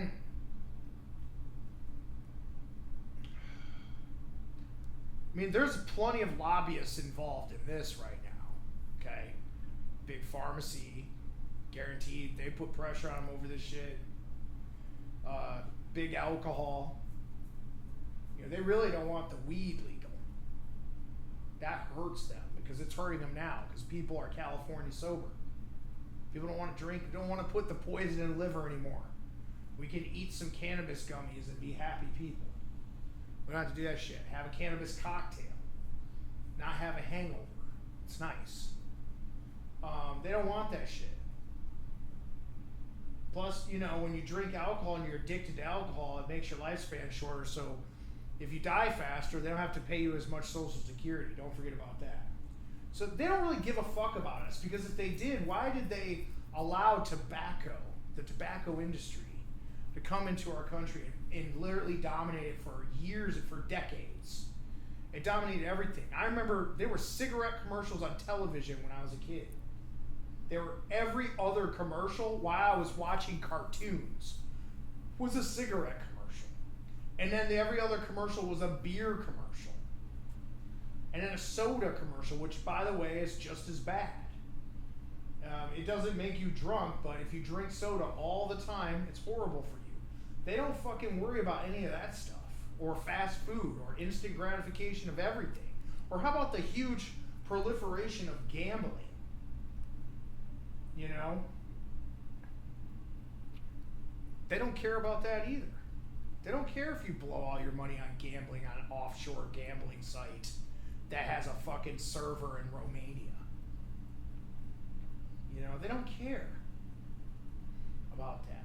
So why do they give a fuck about fentanyl so much to the point where they're going to use military assets to stop it? Furthermore, doesn't it make more sense to stop it at the border and customs? I mean, if you have this great a technology, you could track these people and blow them out of the water. Why not stop them when they get to where they're going? Then you know where, you know what the other thing is? The other thing you know about investigative techniques is if you just kill the mule, you never find out who the supplier is and you never find out who the supplyee is. So you never find out the real chain of distribution. The goal of investigative law enforcement, especially in drug trafficking, and vice is almost always, and this is comes from my studies in criminal justice, is almost always to find out the whole web of the operation. And he claims, oh, we know exactly who was on that boat. Then tell us who it was. Show us who it was. Show us the evidence. Show us the drugs. Show us all that shit. But no, you blow it out of the water, and then you come back and you kill the people who are surviving in the water, which is a war crime. It's a war crime. You can't kill people who are out of combat, who are disabled out of being combatants. They're out of battery, if you will. They're out of battery. They didn't even have any engagement opportunities or equal opposition to the militaristic assets that were brought to bear against a boat. We're talking high-end military weaponry they used to take these people out in the water without any due process or litigation, investigation, any kind of information sharing with the American people to explain why they're spending our tax dollars blowing people, what presumably, because we have to presume innocence until proven guilty, presumably innocent people out of the water. And essentially, what we can do is we can talk about the real motivations behind said Venezuela tensions. You know, and they'll say, oh, there's an illegal regime there, and there's all this stuff going on. Okay, maybe. I'm getting there. Okay. Maybe.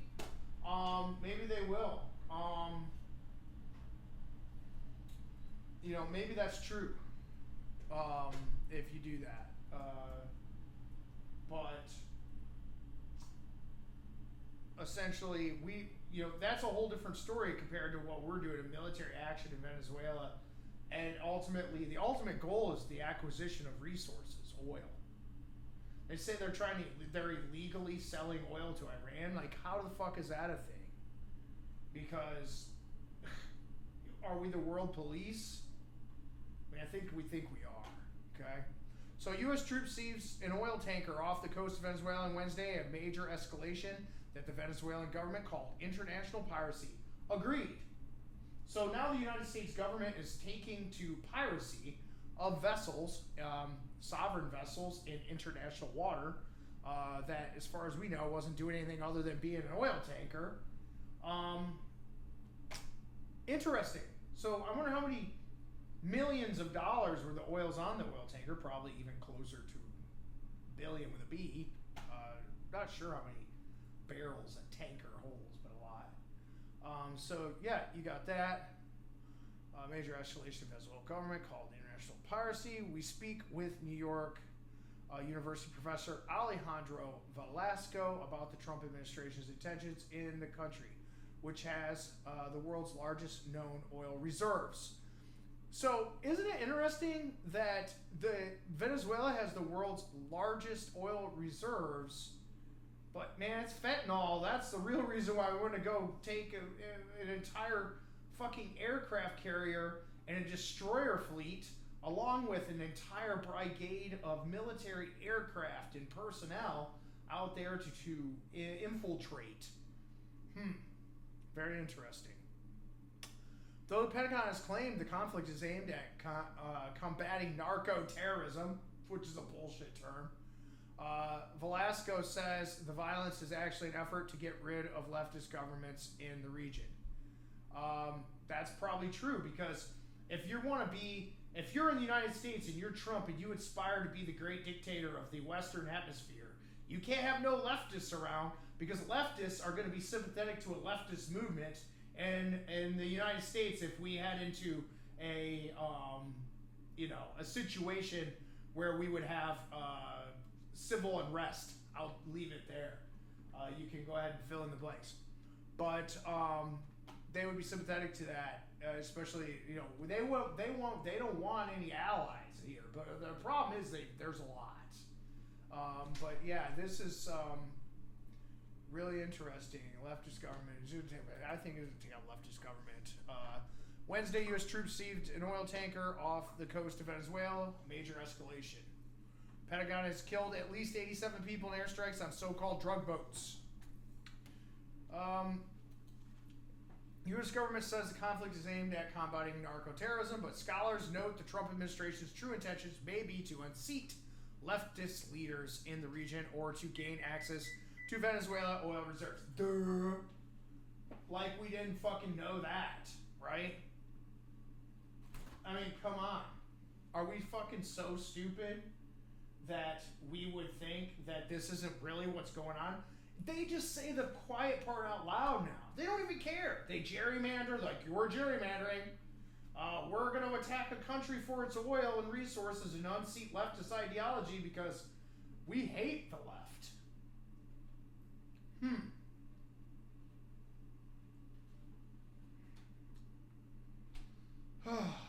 I don't know, people. I don't know, chat. It's exhausting to think about. Venezuela holds the world's largest proven oil reserves, estimated at over 300 billion barrels. You think he doesn't want that? Come on. Questions about narco-terrorism are really subterfuge claims, and in fact, to get rid of leftist governments in the region. This is what we see with Colombia. We've seen all the threats to Mexico, which has a leftist government as well. Of course, he hates Mexico, he hates Venezuela, he hates Canada, he hates anybody in this fucking country that leans a little more to the left, or anybody in this hemisphere that leans to the left, because his purpose is to become dictator of the Western Hemisphere and then annex all this fucking land for, the new country of Trump. There's going to be a big flag in the middle of it. It's going to be Trump, and the Trump flag is going to have a big turd on it. So a fucking big turd, and it should be just going to say Trump. Trump shit.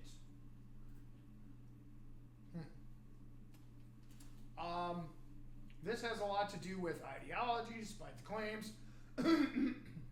It's always has to do with ideology with these people, right? U.S. troops seized an oil tanker off the coast, and now they're saying that it's about drugs. Why are you seizing oil tankers if it's about drugs? Is it an oil tanker filled full of fentanyl? Is it an oil tanker full of fentanyl? Why did you blow that one up? Oh, did you notice they didn't blow up the oil tanker? Oh, why didn't they just fucking hit it with a Tomahawk cruise missile? I mean, of course it would have been an ecological disaster. I mean, at least they didn't do that, I guess. I will give them credit for that. But they didn't do it not because they would give a shit if it was a huge oil spill or not. They did it because they want the fucking oil. So, anyways, that's that. This one here. Oh, let's restart this. Let's restart Fatty here. Here's Fatty for you. I like calling him Fatty. It's a term of endearment. Our great, great, fearless leader. The Fuhrer of the United States of America. The great, great, great, better than anybody, Donald J. Trump, everybody. Let's hear this stupid asshole talk out of his mouth like it's a fucking flexing butthole. To do with a lot of things. They've treated us badly, and I guess now we're not treating them so good. If you look at the drug traffic by sea is down 92%. And nobody can figure out who the 8% is because I have no idea. Anybody getting involved in that right now is not doing well. And we'll start that on land too. It's going to be starting on land pretty soon. So it has to do with a lot of things. They've treated us badly, and I guess now we're not treating them so good. If you look at the drug traffic by sea is down 92%. And nobody can figure out who the 8% is because I have no idea. Anybody getting involved in that right now is not. It's so fucking interesting that he fucking says some stupid shit like that. No idea who the 8% is. Well, he doesn't know how statistics works. President Trump said that his administration is going to be escalating attacks on drug traffickers in Venezuela, revealing that the land action in the country would come pretty soon. Land action, drug traffickers in America. He's like the ultimate vice squad. Him and his goons. They run around. They should have a show on fucking TV. They have a cable network show. Fucking, it's called Washington D.C. Vice, and they just fly around in their helicopters with their fucking Hellfire missiles, and they blow boats out of the water. I don't understand these people. Video game coming soon. Video game is coming soon. That's a fact. Everything I say out loud is going to be a video game. Like, I was talking to a friend on the internet the other day about there should be a very cool and very fun Charlie Kirk video game. I think we need that really badly. I think it would just be great. We could include lots of really great characters like Charlie Kirk. We could throw Erica Kirk in there. We could have, Candace Owens could be in there. We could have the entire Trump cabinet. We could throw in fucking Alex Jones. He'd be in there. He'd be like, "Fuck Alex Jones. What happened in this fucking video game? I didn't suck any ding dongs." He does have a video game already. Oh, he does? Yes. Oh, shit. We gotta play it. Okay. I didn't know that. We gotta play it. Cool. Let me see if I can find it. Is it about 9/11? No. Microsoft Flight Simulator. Oh shit, girl, you made me laugh. Anyways, fuck this guy. Notice his face has got less orange lately. Zoran had to talk to him about that. Do you think he finally took the hint that the fucking orange spray tan from L'Oreal wasn't working out for him? Because, I can't assume that was the brand, but probably. I don't know. It just wasn't working for him. It's probably some men's spray brand he gets at the golf store. Like, he goes in the golf store where he buys his clubs on Mar-a-Lago, his pro shop, and he's got fucking racks of orange-faced Cheeto spray tan. It says the Cheeto. You want to be like me, I'm the best. And we'll go ahead and we're going to spray our faces orange today. Because what more does some fucking underage chicks love than some old man with an orange face? Oh, I fucking love fucking with this guy. I would love to debate this man. I would love to. I'd fuck him up at a debate. So bad, I'd fuck his whole cabinet up at a debate. Sick me on him. Give me some funding. Find me sponsors. I will go fuck them all up. Fuck them all up at a debate. I'll debate the shit out. I'll debate Lord the fuck out of them. Let me fucking debate Lording. I'm gonna debate Lord fucking Washington D.C. Oh no. What have I done? Oh, this is fucked up. Let's check this out. Disney will license characters to OpenAI as part of $1 billion deal. Isn't it funny how every time $1 billion changes hands, the entertainment industry gets weirder? Ugh. Gosh. Let's see here. Mickey Mouse, Darth Vader, and Captain America walk into a bar, but none of them have to show ID. Why? Because this joke is actually a Sora video, and there's a licensing agreement in place. Disney announced this morning that it has made a $1 billion equity investment in OpenAI. As part of the deal, Disney will get to use a range of OpenAI tools, including ChatGPT. Meanwhile, users of OpenAI's video app Sora will be able to use copyrighted Disney characters and content starting next year. The 3-year licensing agreement includes around 200 classic Disney characters as well as familiar faces from Marvel, Star Wars, and Pixar. George Lucas. George, this is Serafina. I've been watching Star Wars literally since 1978. I mean, I was born in 1978, so I probably don't remember watching it in 1978. But I do remember it probably circa 1982, if I remember correctly. So, George, lifelong fan here. Love the franchise. Love what you did. Hated the Acolyte. I think you really I've seen the fucking... the spoof video of you firing people off the Acolyte. It was pretty believable. I thought you really were firing them because the Acolyte sucks so bad. I was like, yeah, he really is firing them. Then I was like, oh, it's just a joke. Okay. It's like your kid or something. But seriously, you need to fire these fucking people. They're going to put your shit on OpenAI. You know how stupid this is about to get? Do you know how stupid this is about to get? We're about to have the most fucked up Star Wars fan fiction crossovers you've ever fucking seen. And it's about ready to get pornographic, too. And it's going to be fucking weird. There's going to be weird shit going on with lightsabers, okay? Which I'm totally down for, by the way. But I'm really scared at the quality that's going to be coming out of the future of this. I don't know. But stop. Stop now. Everybody stop now. Just stop it. What the fuck? What? There isn't enough AI fucking slop on the internet? Damn. You guys are fucking high. Fucking high. You're all high. Money. Where's Elon Ma at today? Elon Ma. Money. My favorite person. Elon. Okay. Disney. Alex Jones game. Oh, she put it in there. Great. I just put this trailer. Let's Back game. I present to the world Alex Jones's It's New like World WWE. Order Wars. They're turning the friggin' frogs game. I'll eat your ass. Oh, it's like Contra. You Nazi scum. This is awesome. Let's free the Patriots and defeat the globalist tech geeks. I don't want to fuck with this. We are going to defeat the globalists very bigly. This game is mostly peaceful.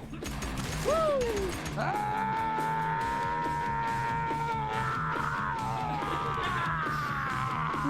I'm going to lower the world's population. Oh, big deal. I'm taking you down, rapist. I did not have sexual relations with that saxophone. Download it now at AlexJonesGame.com because, as we all know, anything badass gets censored. Get Alex Jones for ripping off that fucking riff. 2 years ago, we began developing this game that came out so much better than I even thought it would, and is now a #1 hit. I imagined the control freak left attacking it. But I didn't know that right when the game came out, with perfect timing, Elon Musk would release me on X, and the whole world will be waking up, and the Davos group will be confronted at their own events by... Digital pimp? Alex Jones. I didn't ever suck no ding-dongs. If I sucked ding-dong, I'd be really proud of it. I'd have lots of men. That's cool. Okay, we're gonna play the Alex Jones video game. We gotta do it. We got this fucking NWA award. Play the official Alex Jones video game. Isn't that funny? He's just shooting everybody. Just American flags everywhere. Just America. Like his character's walking down the street with a pistol in his hand. He's like, America. Bang, bang, bang, bang, bang, bang. He's America. Bang, bang, bang, bang, bang. Fucking he shoots up like a fucking crowd of people. He's like, Second Amendment. Charlie Kirk jumps out and says there has to be a certain amount of deaths in order to protect the Second Amendment. You know, it goes into like a fucking monologue with like some sympathetic music. And we all know what immediately happens right after that, but I'm not going to say that. I don't want to get banned again. Anyways, good shit. Florida news. Florida Jits. Florida Jits. Too legit to quit. Florida Jets, get in here. Florida Jets, get in. We're going to do the Florida news. Now we're going to talk about Florida. Everything Florida. We're down here in Florida. Here in Central Florida. You know, what would we do if we didn't have this quirky ass little state? Love this quirky ass little place. I love Florida. Florida's my fucking home, right? Ronnie DeSantis, directly to you, sir. No amount of legislation against my people, the American transgender population, and transgender Floridians is going to ruin the fact that I love this state. I love my town, Orlando. Beautiful city. They call it the city beautiful for a reason. If you've never visited Orlando, you really should. I highly recommend it. People say, I'm never going to Florida ever again. It's a horrible place. They love Trump there, and Trump lives over there on the beach, and Trump this and Trump that, but fuck that. Okay, because guess what? They don't own this shit.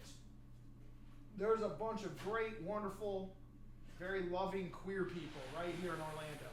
A giant community of loving, caring queer people, black people, people of color, people of Latino descent, of Asian descent, of every diverse background. You get a great amount of diversity in Orlando, and that's one of my favorite parts of Orlando.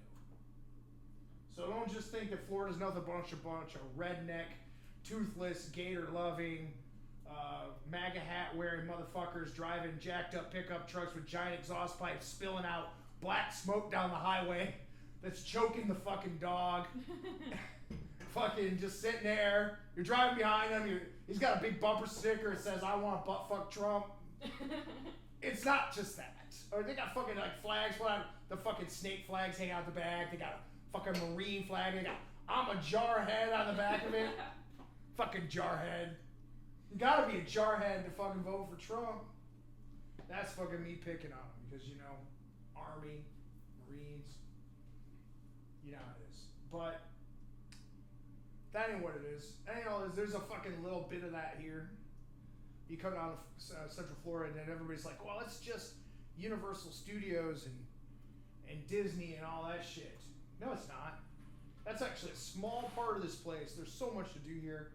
It's a great culture, food. #1 food destination in America. You want to get fat? Come to Central Florida. We got all the food we want. We love eating here. We're going to be doing lots of fucking eating on this show. We're going to be eating the fuck out of shit on this show. We're going to be doing some field trips. We're going to go to some food. We're going to go to some queer events. We're going to do some broadcasting out in the queer community here in Orlando. We're going to go out and fucking chalk a crosswalk. Some shit. Maybe we'll go to a protest. I don't know. We'll see. Maybe we'll go to Tallahassee. Maybe we'll go talk to legislators. But Central Florida News, Council on Islamic Relations declared foreign terror group by Ron DeSantis, and they're going to sue them.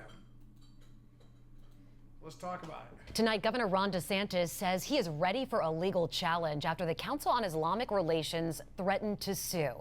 This comes after the governor labeled CARE Florida a terrorist organization and declared the Muslim Brotherhood a foreign terrorist group. 10 Tampa Bay News reporter Angelicia Bruton breaks down the standoff and why both sides are standing firm. We don't know. CARE Florida maintains that they are a civil rights organization and not a foreign terror organization.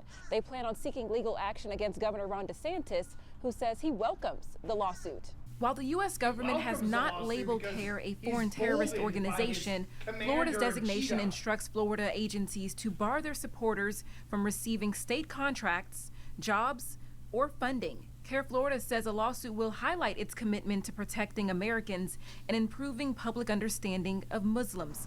But the governor believes it could bring to light concerns in the group's finances. Yes, we have become the victim of another smear campaign. This is not the first time that this has happened. We have seen this playbook being used against minority groups. I welcome the lawsuit because what will happen is that will give the state of Florida discovery rights to be able to subpoena the bank records. Right now, CARE Texas is... You hear what he said? He's trying to talk like a lawyer. It's fucking cute. I welcome the lawsuit so that way, that'll give Florida discovery rights and we could subpoena the bank records like they couldn't already have done that to begin with. That's cool. I hope they sue his fucking ass off.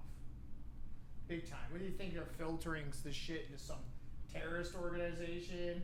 You know, it's like anybody who's not white and Christian is a terrorist now in this country. It's fucking stupid.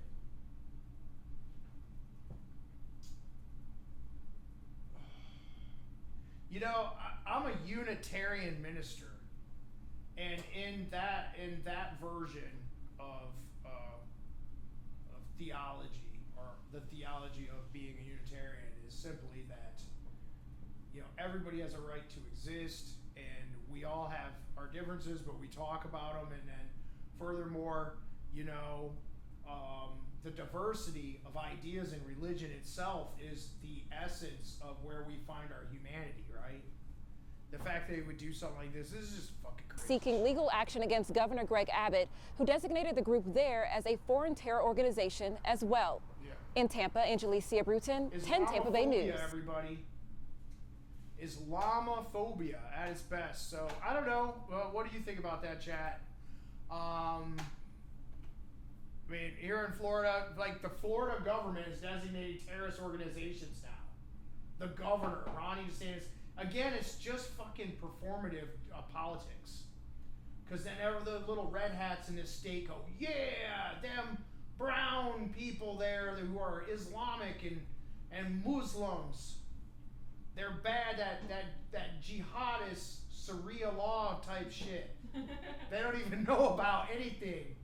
They don't even understand it. It fucking take 5 seconds to even read the book, understand anything about it. They fucking they're just fear mongering over. It's fucking worse. It's like it's worse than the Red Scare, you know. Like it's the Muslim scare, you know. It's I don't understand like what our state just wants to alienate everybody of diversity out of the state because they need more room for white people here to gentrify the culture. What are we gonna do? Eileen Higgins. Ooh, this is a good one. See? Now, this is what they're really scared about, right? The other thing is, if you alienate enough brown people out of your state, you never have to worry about losing the power as the white people, right? The same thing goes on in Texas. Texas is the same way. It's so funny how the government never truly represents the people. Then we go right back to taxation without representation. You know what's really interesting about that disenfranchisement? And let's talk about it just in the state of Florida. Ronnie DeSantis has done everything that he possibly could to make the lives of transgender people absolutely horrifying, terrifying, scared all the time, living in complete fear of losing everything that they have, that they need. I know this because I've been going through this for a long time now. And then the federal government comes in and they're gonna do the same thing. But Ronnie, he's done everything he can to make it miserable, and the federal government too. But you know what? You know what transgender Americans, and I'm speaking specifically about transgender because I can. I'm them. We all pay our fucking taxes. We pay our fucking taxes. We go vote. Most of us have good, lucrative jobs and skills. The majority of the trans people I know are above average intelligence and above average in education. That's why they were able to find themselves, is because they had the ability to have neuroplasticity and the ability to deliberate what the meaning of their life is supposed to be. We deliberated that we needed something different than what we were given. The square peg in the round hole proverb that I like to use all the time. Square peg in the round hole. The problem with these men is they have fragile masculinity and they can't imagine what it would be like to abandon it because they're so terrified of being demasculinized by another man. And it comes down to pure homophobia. And this man has done all that. Taxation without representation. Brown people, Mexicans, Latinos, Puerto Ricans, people from Venezuela, people from Colombia, people from Peru, people from all over South America, Central America, Honduras.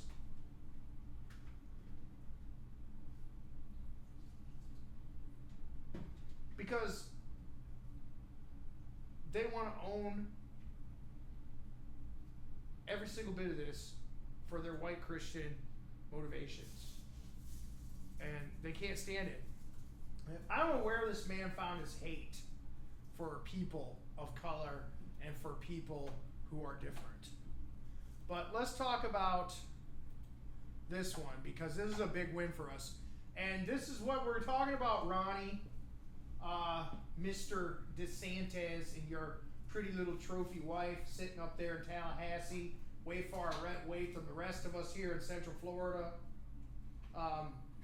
Down in Miami, little Miami, where everybody's down there deciding they don't want to fuck with you anymore because you fucking pissed everybody off your little fucking dick sucking session with Trump and his ICE agents. Ice, baby.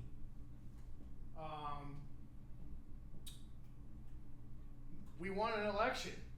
We broke a 30-year hold. And then this has been happening all over the country with all the elections in Pennsylvania and New Jersey and up in New England and Virginia and a bunch of others there. You guys are losing. And this is what it's about to be like everywhere, okay? So it's great. Eileen Higgins, congratulations at becoming the new mayor in our beautiful city of Miami. By the way, Miami is a wonderful city full of culture and art and diversity. And we want to keep it that way. And we want to keep Orlando full of art, culture, and diversity. We want to keep Tampa full of art, culture, and diversity. We want to keep St. Petersburg full of art, culture, and diversity. Okay? And it's good. This is good. Congratulations, Mayor-elect Eileen Higgins, on your win in Miami. This is great. Eileen Higgins will be the next mayor of the city of Miami. And it's a woman. Woo! Go women in politics. Boom! We need more women in politics. You want to know why? Because fucking these men, they suck and they're insecure about their dicks. And that's the reason why they make horrible decisions. Women, we don't have that problem. I mean, for the majority of us, anyways. Nearly 30-year Republican streak in holding the nonpartisan seat, giving Democrats another example of strong performance in elections during the first year of President Donald Trump's second term. Excellent. So this is probably a good snapshot for what's about to happen in the midterms with the election. Higgins, a former county commissioner, will defeat city manager Emilio Gonzalez, who is endorsed by Trump. Interesting. She won Tuesday runoff after leading the first round of voting on November 4th with 35% of the vote to Gonzalez. Democrats are ready, riding a wave of momentum. Zomentum. The Zomentum is momentuming. After a dominant performance in November's off-year elections and overperforming their 2024 results in Tennessee's 7th congressional district, shrinking a 22-point 2024 margin to single digits in a special election last week, while Miami's mayor holds little formal power, the person in the role serves as a high-profile ambassador for the city, which has a large Latino population and has been at the epicenter of debates over immigration, detention, efforts led by Trump and Florida Governor Ron DeSantis, everybody, Mr. Pudding Fingers, and Mr. Cheeto Dick himself. Man, that's a messy fucking lunch when those two get together, right? You got fucking chocolate all over shit, there's Cheetos all over their fucking hands, they fucking jerking off, their fucking dicks are orange. I mean, I don't know what the fuck. I don't think Cheeto dust is a good fucking lube for Ronnie's butthole. But, yeah. So, yeah. We're facing rhetoric from elected officials that is so dehumanizing and cruel, especially against immigrant populations, Higgins told the Associated Press. After a victory speech Tuesday night, the residents of Miami were ready to be done with that. We're all ready to be fucking done with that. This is what I'm trying to say. There is a change going on in Florida. The gerrymandering needs to stop, and we need to get a government that's representative of the people. Because if you've ever been to Tallahassee, it's a podunk little fucking town with a cute little building, with cute little awnings, with red and striped. You go up inside the Capitol, and they got a model of the building inside of the Capitol. I seen that shit, and I was like, this is the gayest shit I ever fucking seen. This is fucking homo. And you go up there and they're all, and you know, we all went up there as trans people here a while back, protesting against their horrible laws they make where they try to strip away our health care because they don't give a fuck. They want us to die, right? It's great. Thanks, Ronnie. I'm glad you want us all dead. We go up in there and we stand and we got protest signs. We're being peaceful protests. Nothing crazy. People loved it. People are driving by honking at us and going, yeah, we support you. People in Tallahassee support us. The majority of the people in Central Florida and Florida in general support LGBTQ. But we got a little itty bitty part of the government, a little centralized power of white Christians making all the rules and decisions because we have to protect the children. Which is all bullshit because they're all a bunch of fucking pedophiles anyways, which is why we bring us right back around to the Epstein thing. The Epstein thing, everybody. Protecting children is the last thing on these people's minds. Protecting anybody's last thing on these minds is always motivated by money, power, resources, all that shit. That's it. But Ronnie, it's all changing. The seats are going to start shifting. I think you're going to be in a little bit of a hot seat for the next election. I don't see you gaining anything there. I don't see any of you gaining anything there. There was a bunch of names up there in Tallahassee that need to be taken out. DeSantis, Rick Scott, Matt Walsh, Bankson. Banks is one that's real near and dear to my heart. I knew some Banksons here in Central Florida, absolutely related. Directly related, not very nice people. They're landlords. They're a bunch of landlords. They're slumlords, literally slumlords. I know this personally. That's how they make their money. But yeah, they're gonna start seeing this because we're tired of your ICE raids, we're tired of your fascism, we're tired of your Gestapo. So we're gonna be changing that up. There's going to be some change moving here forward. We demand workers' rights. The other thing we demand in Central Florida is we're sick of the right to work state bullshit. Fuck you guys. We want workers' rights. We need workers' unions.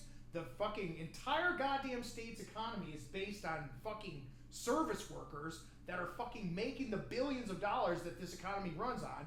They don't do anything to protect their wages. They don't do anything to make sure that there's affordable housing for these service workers. Inherently, around where the service workers have to work is rich areas. Is there a place for them to live there? No. $3,000 a month for a one-bedroom apartment? Sure. And then how much do they pay you? Not even close. I mean, with Starbucks right now, we have a huge strike going on because they can't get enough money for our fucking, to live on and write benefits or anything like that. Overworking them, fucked up hours, all kinds of shit. Same thing at Universal and Disney and and all the rest of them, and all the other businesses here in Central Florida that benefit off the labor of service workers without any representation in our government.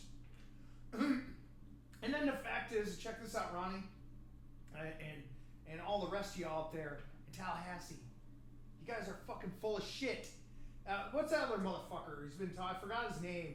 He's been talking. He's been on in the political ads. He's running with Ronnie's little blessing, and he's talking about getting rid of the property tax. The property tax. We're gonna get rid of the property tax. Who's that going to benefit? It's going to benefit landlords. It's going to benefit people who are rich.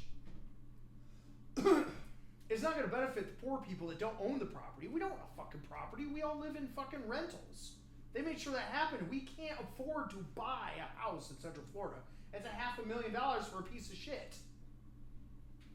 It's a bad investment. It's like buying a used car. As soon as you drive it off the lot, it's not worth anything.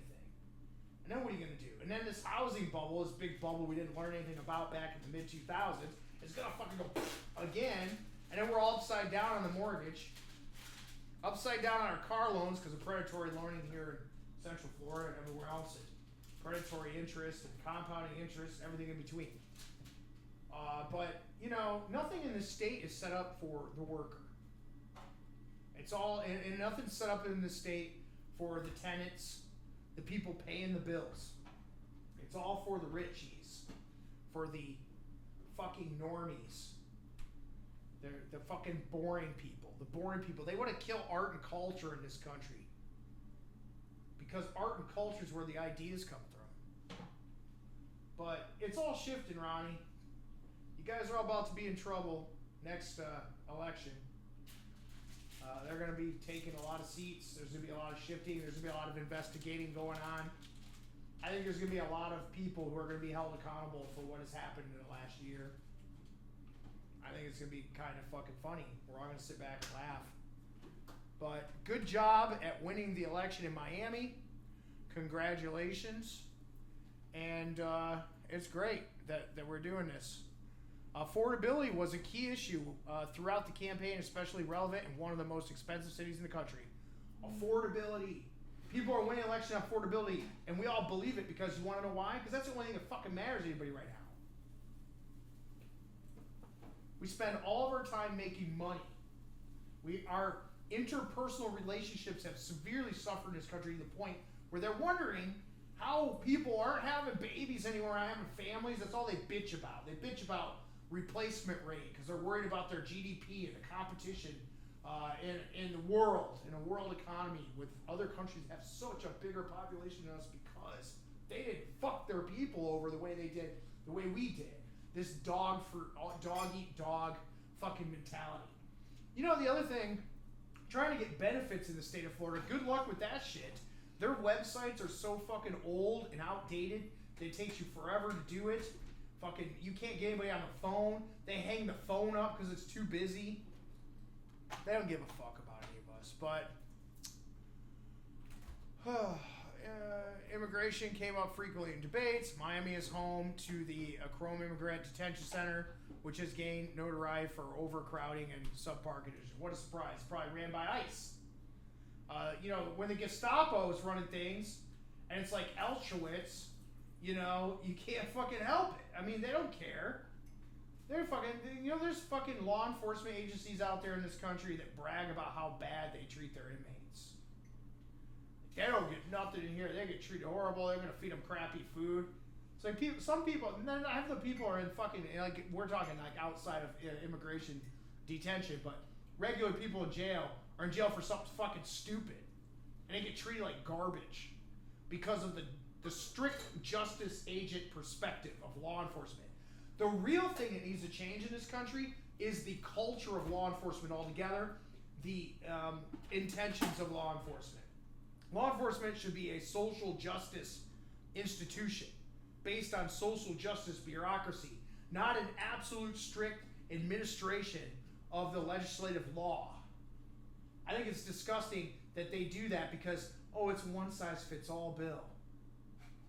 That's what the problem is. That's why we have so many issues. That's why we have those fucking issues. But congratulations, Mayor-elect Eileen Higgins. in Miami. I'm looking forward to visiting your city, Mayor-elect Higgins. We go there quite a bit. I get a lot of plastic surgery down there. So pretty much a good portion of me is from Miami, actually. There's a very good hospital down there, Coral Gables. Love those folks. Lots of wonderful Latino people working at that hospital. Excellent people over there. Love it. Great place, great doctors, wonderful diversity. Miami's a wonderful city for art and culture, and it's just a great place. And it deserves a wonderful woman leading it. I'm just going to love to see the great job that she's going to do, along with Mayor-elect Zohran Mamdani in New York City. Hey, that's two major cities on the East Coast that we have the right people in place now to negotiate what is necessary for the folks in Miami and for the folks in New York City to have an affordable living. Now, let's get on with it in Orlando. Now, Buddy Dyer, we've met before, and I've seen you a lot, and I think you mean well. I think you mean well. I think you mean well. I think you're decent in here. I think you're not paying enough attention to the minorities in this community. I think you need to stand up more for what's going on with our crosswalks and our memorial toward the horrible tragedy of the Pulse shooting. How dare fucking Ronnie DeSantis to come down here and erase the history of the horrible things that happened to a group of wonderful people that I happen to be a part of over hate. Hate that's fostered by our culture. Hate that's fostered by religion, by extreme religious ideology. You talk about extreme gender ideology. What about your extreme religious ideology? We're fucking people. Fuck you, dude. And good riddance. Sue, because women like this are going to be taken over and doing the right things. And I hope she does a great job. Good job at breaking that 30-year GOP hold. Fuck them. Fuck the red. Stupid. Why do they get red, by the way? Who chose that? They're red? They get red? We get blue? Fuck. What happened there? Great question. Internet reacts. Interesting. Let's check this out. This fucking instrument is really cool, and I want to play it. I want to get one of these. I'm going to play it for you. Right here, I swear to you, I'm going to do it. Panda drum. Panda drum's fucking awesome. I'm going to do this shit. I'm actually a drummer. You might not know that, but I play drums, guitar, bass, piano, a whole bunch of shit. I would love to play this instrument. It looks fun. That's my This is us. Carrying a giant metal sculpture in the middle of the night during a thunderstorm, trying to dodge security, so we could secretly set up our artwork at the world's largest open-air public art exhibition. Now, it was incredibly difficult, but I just couldn't stop smiling because I knew it'd all be worth it, right? The rainfall and thunder was deafening, but all I could hear was the public's adoration. You know, like, who is this sneaky, agile art prodigy? Is it Banksy? Has Banksy done another one of his Banksies? Is that, well, that's not what happened, right? When people started posting our anonymous artwork online, everyone just called it anti-Semitic for some reason.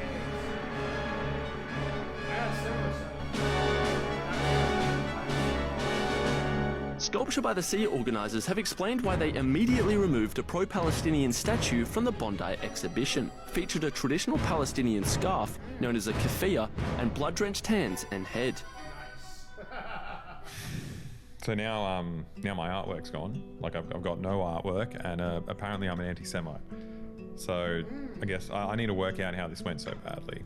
But it's pretty rough, actually. Like seeing the statue getting torn down, I don't know. It triggered a lot of just intense memories that I repressed. Right, like it's been the same story my entire life when I think about it. Like back in high school in art class, I poured my heart and soul into this. This is a painting of Zinedine Zidane headbutting Marco Materazzi at the 2006 FIFA World Cup.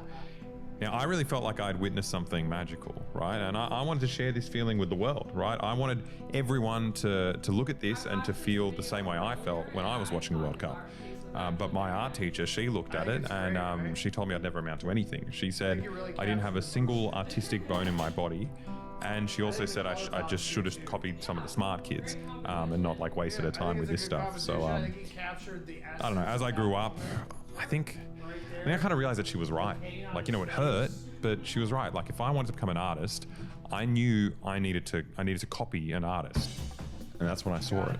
At the world's largest open-air public art exhibition right here in Sydney, Ukrainian artist Yevgen Primachenko made this, and I was blown away. It's so beautiful. It's a brave depiction of the horrors of war, you know, the bombing on civilians, but it's chilling, yet it's made of like abstract, simple shapes. Like, I feel like I finally understand what my art teacher was talking about. Like, honestly, I haven't been moved to tears like this since the 2006 World Cup, so I copied it, right? And I should apologize. Yevgen, if you're watching this, I understand you're upset and we copied your artwork, and I'm sorry, but I'd like to explain this is actually completely normal for YouTube. You see, in my industry, we get rewarded for copying each other's videos, which is, honestly, it's for the best, because whenever we test our own, you know, original ideas, we end up making something disastrous. Look at this family. They look Asian. But look, we didn't copy it completely. We did make some minor changes. Like the Ukraine war is old news, right? You know, no one really cares. It's been gradually shifting from the news cycle, and it's been replaced with Gaza. So we decided to update it, you know, by giving him this cool little scarf and making him Palestinian this time. It turns out this was like a massive mistake. It somehow went from being like a celebrated work of art with a big ceremony where they unfurled a massive Ukrainian flag and everyone sang the Ukrainian national anthem together, and then we added the scarf, and it suddenly became like a vile anti-Semitic piece of trash. But we didn't know that at the time, and we just wanted to put up an artwork, and we needed to work out how to, you know, secretly erect our statue. Now, usually when they're putting these artworks up, they spend days digging big holes and filling them with concrete and other fastenings, so, you know, no one steals these precious artworks, right? This way, the organizers can rest assured knowing this $3,500 street sign by Richard Tipping or this special net by Kassane Lowe is, you know, safe and sound from art burglars. And as an art aficionado myself, I completely understand why someone would want to steal something like that, because I think these are really profound things. Now, we can't really dig a hole and pour concrete in the middle of the night in, you know, Sydney's most famous beach, so we needed to work out a different way to fix our statue down. So we went down to the beach while they were setting up the exhibition to test it out. Originally, we wanted to weld like a big magnet to the bottom of the statue and place it on a metal surface, you know, the magnet just sticks it there. But it turns out there aren't a whole bunch of just like, you know, metal surfaces at the beach. So, and the ones that do exist are really easy to pick up and take away, which, you know, was disappointing until we realized that under these light metal grates are just big concrete holes. And we came up with a whole new idea. Yeah, if we put something like a bottle jack in the hole and crank it out so it's like jammed in there, then we can have a winch hidden in the bottom of the statue with a rope hooked to the jack. And it's pulling the statue into the ground with like 2 tons of force. So you can't get rid of it. Now, we didn't bring any measuring tape, but we were able to figure out that the hole is exactly 1.5 boots wide. So we needed to make a statue base that's exactly that size. Now they had the measurements, we just had to, you know, cut up a bunch of steel sheets and weld them into the shape of someone else's beautiful artwork. And look, I won't bore you with the build process because that's more of a, you know, I did a thing kind of video. And I just think you guys are smarter than those freaks. You know, you don't want to watch a guy hitting a piece of metal with a hammer for 30 minutes. It's boring. Although, you know, it's not all bad. There were some entertaining bits, like, you know, when Alex crushed his hand testing out the winch. Yeah, he's horrible at it. You can hardly make a fucking That's not coming out of the ground. Also, this magical spray we made that like rusted the statue in minutes, that was pretty cool. But other than that, we can just skip to the part where we have a mesmerizing work of art. It's beautiful. Oh, I love it. Now, I realize it's a lot of pressure to set up this entire contraption in the middle of the night without getting caught. So we decided to go down to the side one more time to set up the car jack in the hole and, you know, get that ticked off the list beforehand. But it turns out because the exhibit already started, it obviously meant that the place was just completely packed. And we got a bit too scared to set up the jack in front of everyone. I feel like a terrorist. I feel like I'm planting a bomb at a massive gathering. I don't think the first thing someone else is going to think if they see 2 guys digging around the drain is they're putting a bomb in it. But we've got an orange thing that looks like a fucking decommissioned. So we do it at night. Yeah, we've got more things to do in the middle of the night. I reckon, yeah, tradie vests. We're working there. Yeah. This is our job. This is our job. We're just walking down. Someone talks to us. Go, how are you going? Yeah. We don't even say anything. We don't have to say anything. We're tradies. We don't owe anyone any explanations. Yeah. Take it up with the boss. Talk to Jerry. Yeah. I'm just going to keep saying that. Yeah. Talk to Jerry. So we woke up at 3 a.m. To go and put the statue up, but we realized we made another big mistake. Like we picked the worst possible night to put it up. I think we picked the wrong night. Why are there still people? It's the middle of the night and there's people around. They hit a drunk guy. I think it's because it's Halloween. It's Halloween. What the fuck? Fuck! I thought it was gonna be dead quiet. It's a storm. We looked at the weather and everything. We also picked the night with no moon. I thought the dead of night was gonna be dark and there was gonna be no one around. Yeah. It feels like daytime. Bondi's bad. I wonder if he got party like, till 3 a.m. and then the joggers started at 3 a.m. It's like a perfect over. I'm scared. Let's give up. No, we got this. This is gonna be. Look, there's a fucking guy here. Who? Look at that guy, fucking Viking. Now I realized there was another thing that we failed to consider at the start. We spent this entire time worrying about how we'd get in trouble for, putting up an unauthorized statue. But I started to realize that if police saw us carrying a statue in the middle of the night, they're way more likely to assume we're just stealing a priceless piece of art, which is so much worse than what we were actually doing. I reckon if police stop us, and they think we're stealing a statue, we'll say, okay, we'll put it back, and then it's just us. Oh, then we get to put the statue back in. Yeah, and then the statue will be in. We'll be arrested, That sounds like the statue will be in the ground. That is how law enforcement works, by the way. You don't go, Don't stop it out loud. It does feel like we're doing a heist now. All right, boys, get changed. Better night.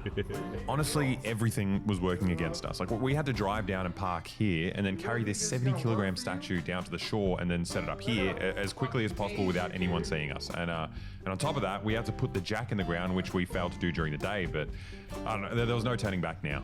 Who'd have thought people would be stopping and taking pictures at an art exhibition? Yeah, it's like the worst place to do a crime. Now, the night had been going pretty badly so far, but what we didn't realize is that it could and also would get much, much worse. There's someone sitting right there. Oh no, there's couples kissing. Yuck! There's a security guard right there. Where? Right there, there's a security guard. Okay, let's turn around. Turn around. It's not us. We'll have to go the other way. What are you doing sitting in the rain? Man, some people really love art. At least he's sitting here facing that way. Yeah, it's gonna start raining. He's gonna go inside. He's gonna lie. I just wish I knew where they spawned. Okay, change of plans. It turns out there is at least one security guard and he's right here. I mean, there are probably more on patrol, but we don't know where they are, so we can't really plan for that. But in order to avoid this guy, we got to go back and park all the way up here, then carry the 70-kilogram sculpture through this park and somehow scramble it down this cliff face to get to the spot where we need to set up the statue. And we got to do it as fast as we can and without anyone seeing us. Like needless to say, I was not feeling great about it. What do you think? Terrified. It's a lot weirder when you're doing This is it. a big break as an artist. That's true. This is the day we become Banksy. No more YouTube. Now we're just doing stencils. At this point, there was nothing left to do but just commit to the job and carry the statue down. Well, then we just decide when it's time. Probably now. I'm gonna look at the radar. I mean, I can tell you right now it's raining. And then I want to see if it's gonna get heavier.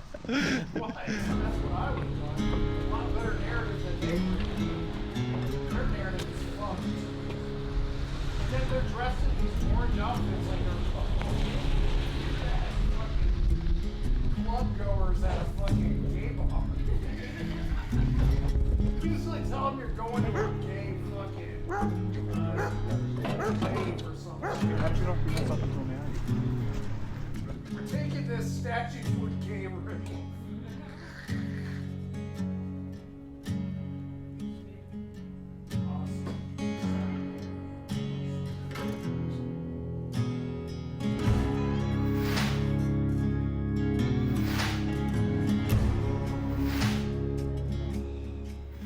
Alex did a great job just jamming the jack into the hole with, you know, what was essentially a waterfall forming around him. But all I could think about was how incredibly noisy the winch was. And the fact that there's at least one security guard just 20 meters away, you know, within earshot, who could just ruin our month of hard work.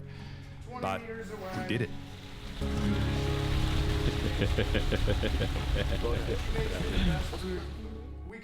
Subaru and our retailers are the largest automotive donors to Make-A-Wish, supporting kids and families facing critical illness through the Share the Love event.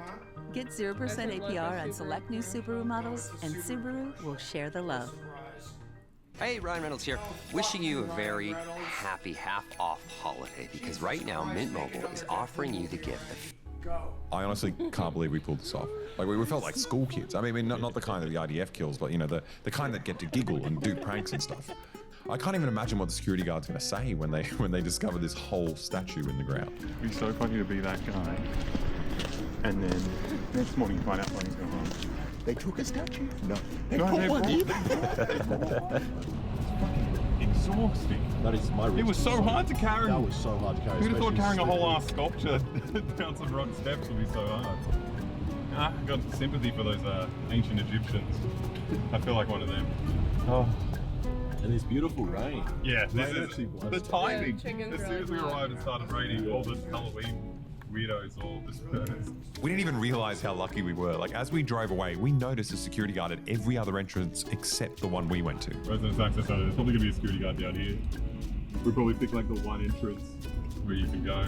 Hopefully the security guards, they're now guarding our art. Yeah, exactly. So if someone comes to take it away, the security will be like, it's in the museum. It's like an achievement in a video game. You get it in without being spotted, then all these guys were in Yeah, exactly.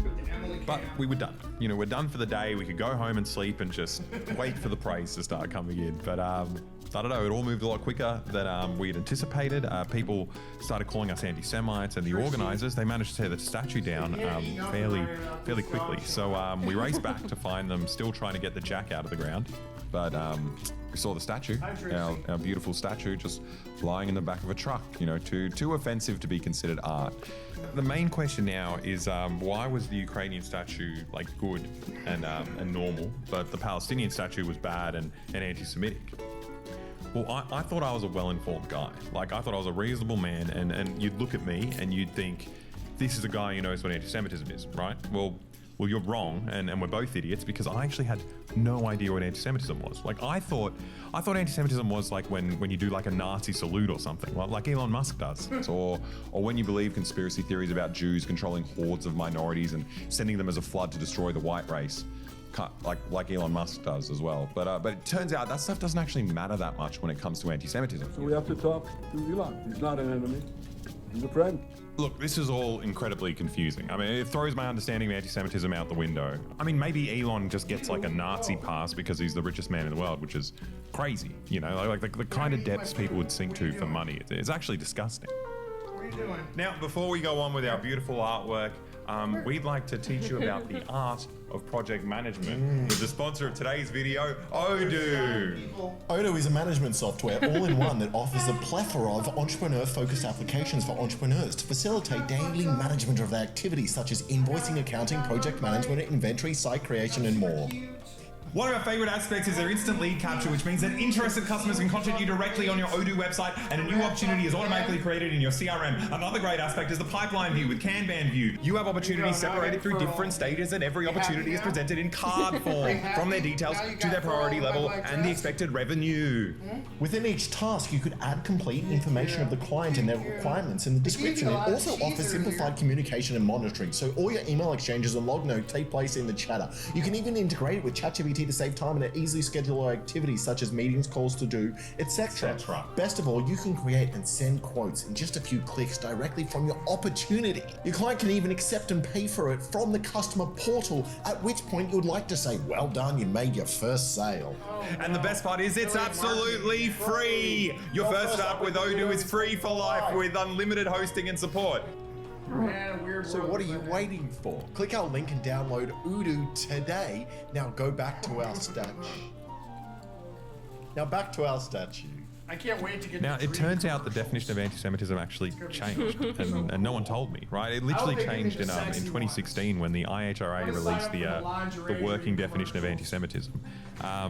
Turns out anti-Semitism isn't about being a Nazi anymore. It's about criticizing the government of Israel. Like, if you do that, it means you actually hate all Jews, and I don't hate Jews. Like, I don't even think about Jews, to be honest. Like, I think about them like as much as I think about Sikhs. You know, they're just like the kind of guys who get to have special hats. But I just never think about Jews. Like, I'm serious, I'm not even thinking about them right now. Like, I'm talking about them, but I'm thinking about the 2006 FIFA World Cup. And I do that all the time. Like, I can just talk about something and just think about nothing, you know. I think about Jews sometimes. Like, I watched Fiddler on the Roof. Thought that was really good. And one time Spotify recommended Jorah Feedman to me, and I honestly liked him so much that I like immediately bought a clarinet so I could learn how to do this.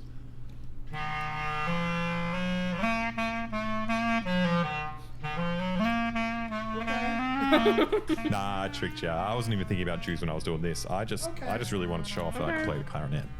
Judaism is just, it's not something I ever really think about, and it honestly feels baffling to be accused of anti-Semitism. So I think this is a good opportunity for me to learn where I went wrong and to teach you guys what not to do.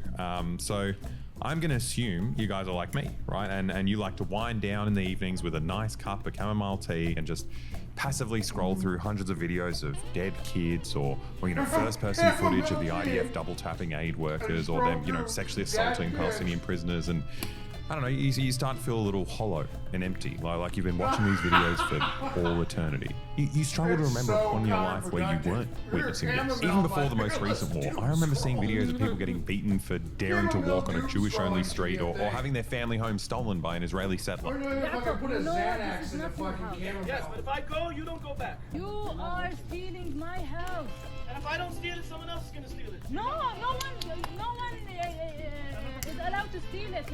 After seeing all this horrific stuff every single day, 24/7, you might be tempted to agree with Amnesty International and the UN and even B'Tselem, Israel's largest human rights organization, who say that Israel is a racist apartheid state committing genocide. Now, you might say that, but according to the IHRA anti-Semitism Uno Reverso card, you're actually being anti-Semitic. It's actually racist to call Israel racist. Because if you criticize Israel, you're actually criticizing every Jew in the world, which, I don't know, it's just wild because so many Jews aren't even fans of Israel at all. In fact, if you're an evangelical Christian, you're twice as likely to be a Zionist than if you were Jewish. Only 40% of Jews think Israel was given to them by God, compared to 82% of evangelical Christians. And so if anything, if you're criticizing Israel, you're more likely to offend like a really red guy who drives this kind of car and drinks out of one of these, instead of a Jewish person. Look, I don't know. It's just a horrible definition of anti-Semitism. Like it doesn't make any sense, and that's probably why Kenneth Stern, the American Jewish Committee's anti-Semitism expert who wrote the definition, said it should never actually be legally adopted by a government. And I mean, it says not legally binding on the front page of the thing, which is a little bit awkward because, all the Western politicians who were holding this in their hands, they decided in all of these countries to legally adopt this definition. Which means that while Israel is breaking the record for the amount of kids killed in conflicts over the past few decades, in the West, a children's hospital is forced to take down artworks drawn by Palestinian kids because that's now considered anti-Semitic thanks to the new definition we've adopted.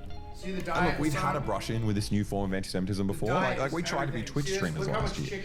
We spent a lot of time reading the news, and the problem is, if you've ever read the news over the past 2 years, chances are you'd be reading about Israel's genocide in Gaza. Like, granted, if you're reading Western news reports, they wouldn't call it a genocide. Like when an IDF tank is driving around in the ruins of Gaza and just decides to spray 356 bullets at Hind Rajab, like a 5-year-old girl, our media refers to her as a full-grown woman. Hind is a reference to a woman who was killed in Gaza. But when a full-grown adult IDF soldier who operates one of these tanks is captured by Hamas, well, then he's just a cute little baby, and who knows how he wound up driving a tank. But what's important is that he's just a little kid who's been kidnapped. Matan Angrist kidnapped from a tank. But either way, even with our incredibly biased news, if you're just reading this stuff out loud every day, as another hospital and another school gets just razed to the ground, It means you're criticizing Israel, which means you're anti-Semitic, which means you get demonetized, which sucks, but whatever. I mean, I guess these streaming platforms are held to, you know, certain standards by their advertisers, and criticism of Israel is just a step too far for them.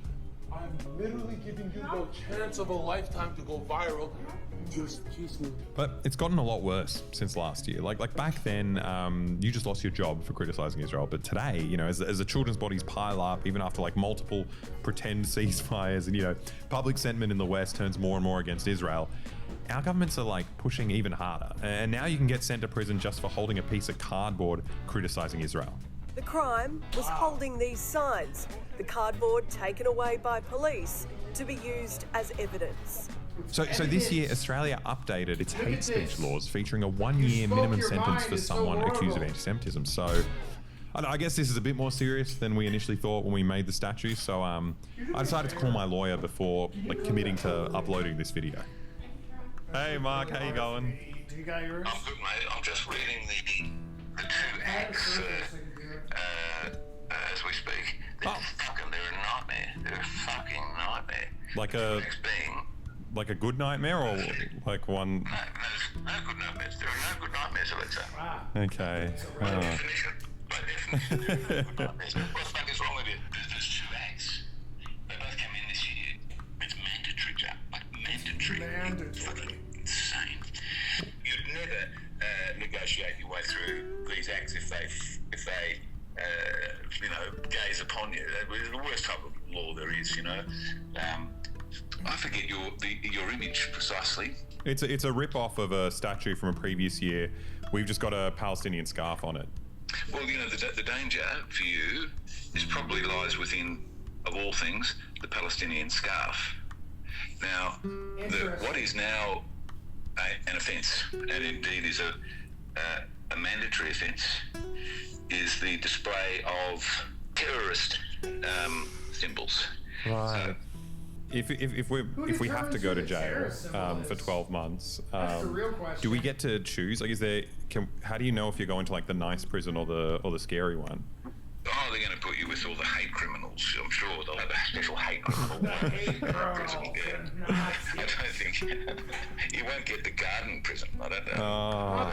Because that's what I was looking for. I was just like, well, I just make videos. Like, you were hoping for the artists prison, weren't you? Just hanging out, doing some gardening.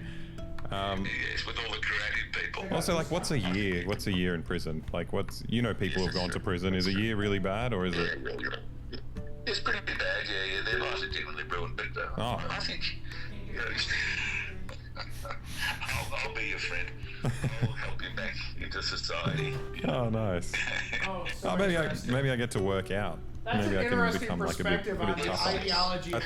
That's actually terrifying. Is there? I mean, my predicament now is that like we haven't released the video. People don't know that we put this thing up. Would you recommend we just bury the video and then, you know, not go to prison? Just keep it a mystery. It's just an I would not recommend that. It's not my job to recommend. There's a big difference.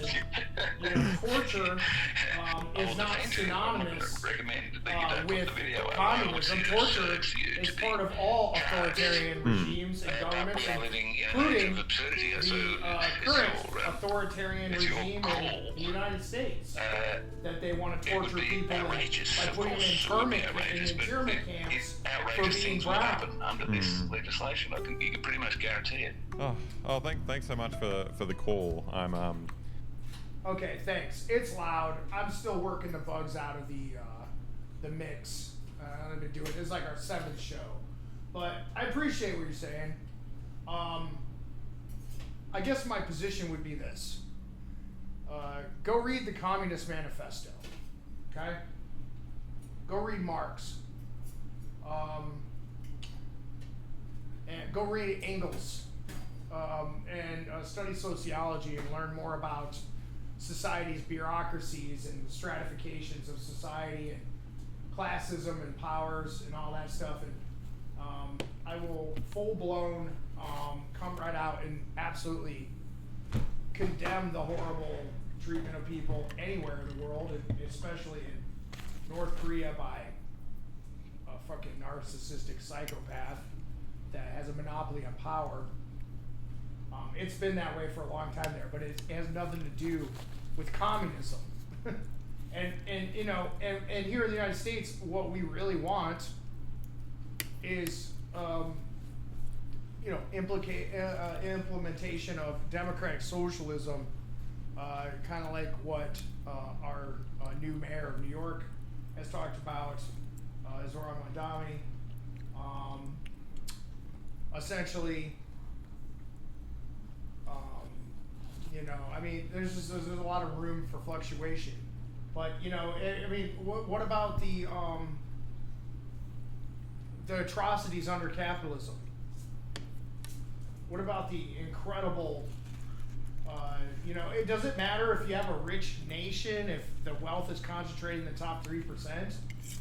Does it matter if you live in a country that's free, if you never have any time to be free because you're being exploited as a worker in late stage capitalism, and all you do is spend all of your time making money so you can pay money to have a roof over your head, to have food, to eat food, to go to sleep, to go back to work, to have money for rent, to eat food, to stay alive, to go back to sleep? Or how about the fact that we live in a country, it's the richest country in the world, and we don't have health care, and they don't care if we have health care. They want us to pay for insurance for health care, and anything like health care, education,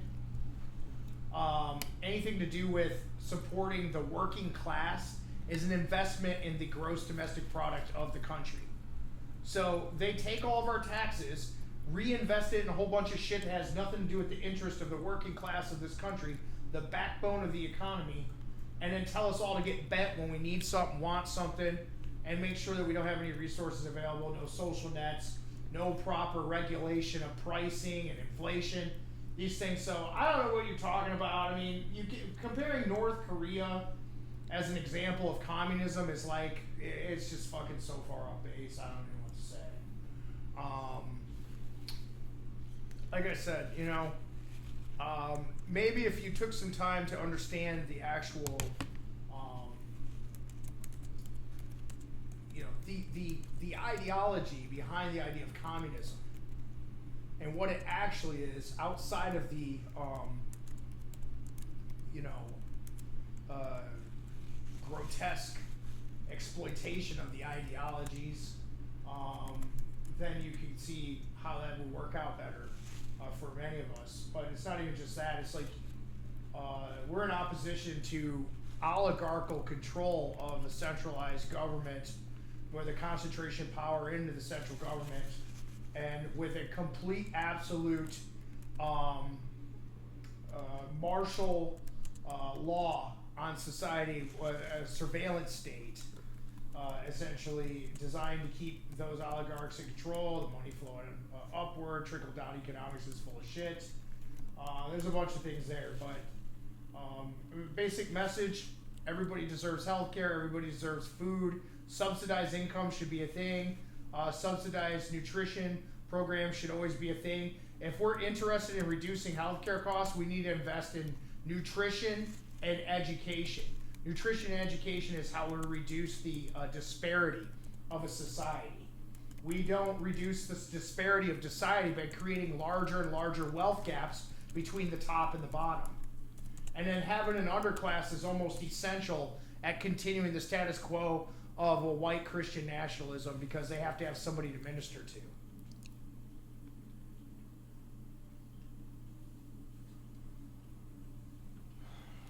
I personally think communism will not work at all in any shape or form. I see democracy as a good thing as it's going forward and helps a number of people. In Australia, there's free healthcare, 50-cent local transport, and that was under the current government. Australia disability have also been supported as well. Under communism, there's no disability support at all. I don't know where you get your policy ideas from. And then the fact is that what does communism have to do with essentially democracy? You know, we're talking about socialism here. We're socialist, humanism, social structures. You just said, hey, you know, underneath the current government, you're saying you're in Australia, by the way, hello, from Central Florida all the way on the other side of the world.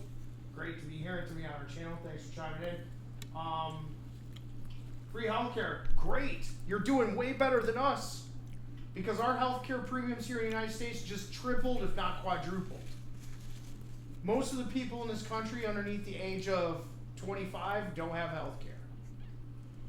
There's no support for people here trying to better their situation with education. They don't fund any education for us. They don't even want to pay back any of the student loans. You know, they don't want to forgive any of that for us. I don't even know if other people even know what a student loan is. That's exactly right. That's what I'm trying to say. Most of the world doesn't know what a student loan is. I'm $83,000 in debt right now for an education that I'm going to invest my time and energy into the gross domestic product of the United States. And I don't even have health care, but you have health care in Australia. Your economy is much smaller than ours, so what the fuck's going on? It's because a bunch of oligarchical billionaires have control of power.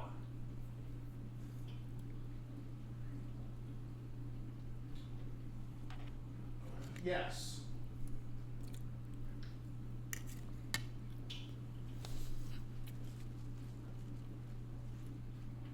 Yes, that. And you know the point, my beautiful partner here, when I tried to chat there, there's no current, North Korea included, communist state because of interference by Western capitalist countries. But in a heavily capitalist state like South Korea and the US, there is heavy exploitation and growing homelessness. Facts. But the propaganda is these are great places. They exploit everybody so that way the top few can be crowdfunded by the people of the land. You know, they love this shit. Yeah, there is no current communist state, but you can say communism in North Korea, communism in Russia, communism everywhere. It was never truly communism. Truly communism has never really existed in its truest form. Only perverted versions of the idea, or the idea that they are communists was placed upon them by capitalists. They're using it as propaganda tools to deter the idea that the proletariat, the working class, deserves to have equal rights and access to resources. Yeah, well, go talk to some people that lived in the Soviet Union about how it was. Have you ever done that? It's socialism, not communism. And it is socialism.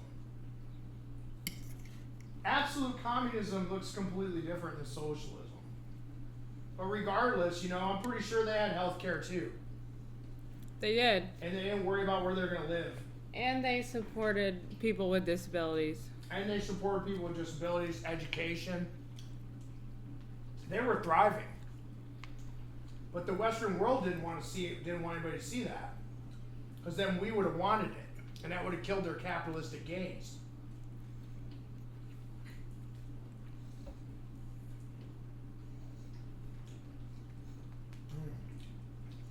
Communism is like Star Trek.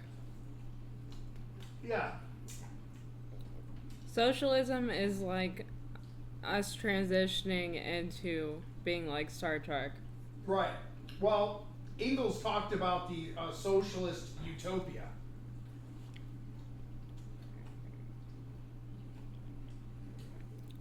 The whole idea and premise behind communism and socialism is that the capitalist state, and especially in its late stages, is guaranteed to collapse because of the exploitation of the proletariat.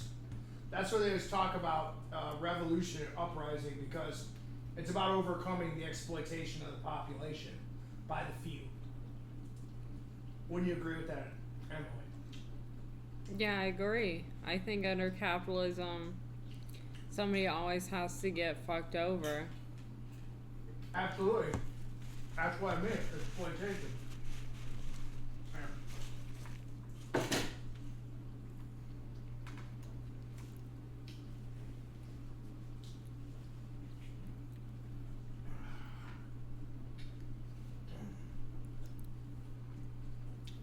Thanks for food. It's really good. Welcome. Well, the